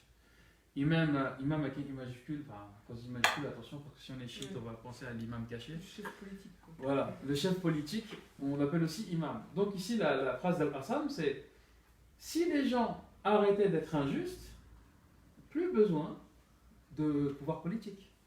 Là, certains vont parler d'anarcho-islamisme.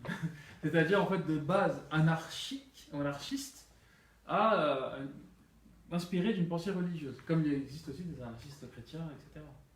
Donc cette pensée-là, c'est de dire que le califat n'est pas une obligation. La preuve, il n'y a pas de calife depuis un siècle à peu près. Bon, la situation du monde musulman était quand même mauvaise avant la fin du califat. Donc c'est les derniers concepts. Après, comment on va interpréter, comment on va faire, il y a aussi l'aspect où c'est à chacun aussi de voir midi à sa porte et puis de voir comment il va traduire ce principe-là en fonction de ses moyens, en fonction de ses possibilités, etc. etc. Donc voilà les 5 principes. J'espère que vous les avez... vous avez tout retenu? Contrôle, interrogation.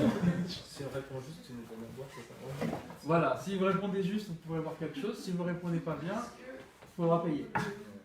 Vous êtes de Lyon, c'est ça? Hein? Vous êtes de Lyon? Non, du tout, on est de Paris. Ah, d'accord, c'est comme j'ai passé au début.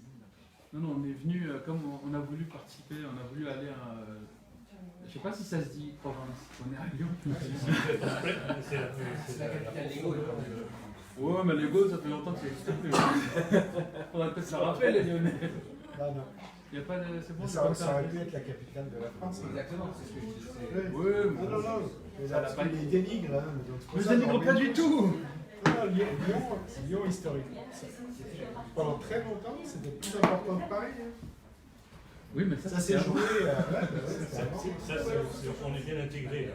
Ah oui, non, mais Lyonnais. Moi je suis lyonnais jusqu'au bout des ans. On est en train de parler à un Gaule. Voilà, ça c'est bien ce que tu dis, tu vois, par rapport à des identités, tu vois. Et je défends Lyon. En gros, on est chez Olas. Ah purée. Je suis pressé de repartir là. Non, mais Mais c'est ça qui est bien, tu vois, parce qu'on dit qu'à l'origine, tu vois, il dit Lyon, mais Grenoble, Marseille. Je suis sur l'idée aussi qu'on est des immigrants perpétuels. L'être humain, c'est l'idée d'Allemagne. Ah, mais moi je suis pour le je m'en fous, ça serait que tu penses que c'est un truc. Moi je suis pour Marseille. C'est quoi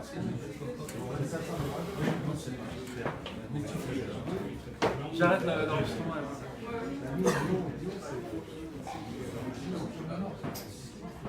Ah,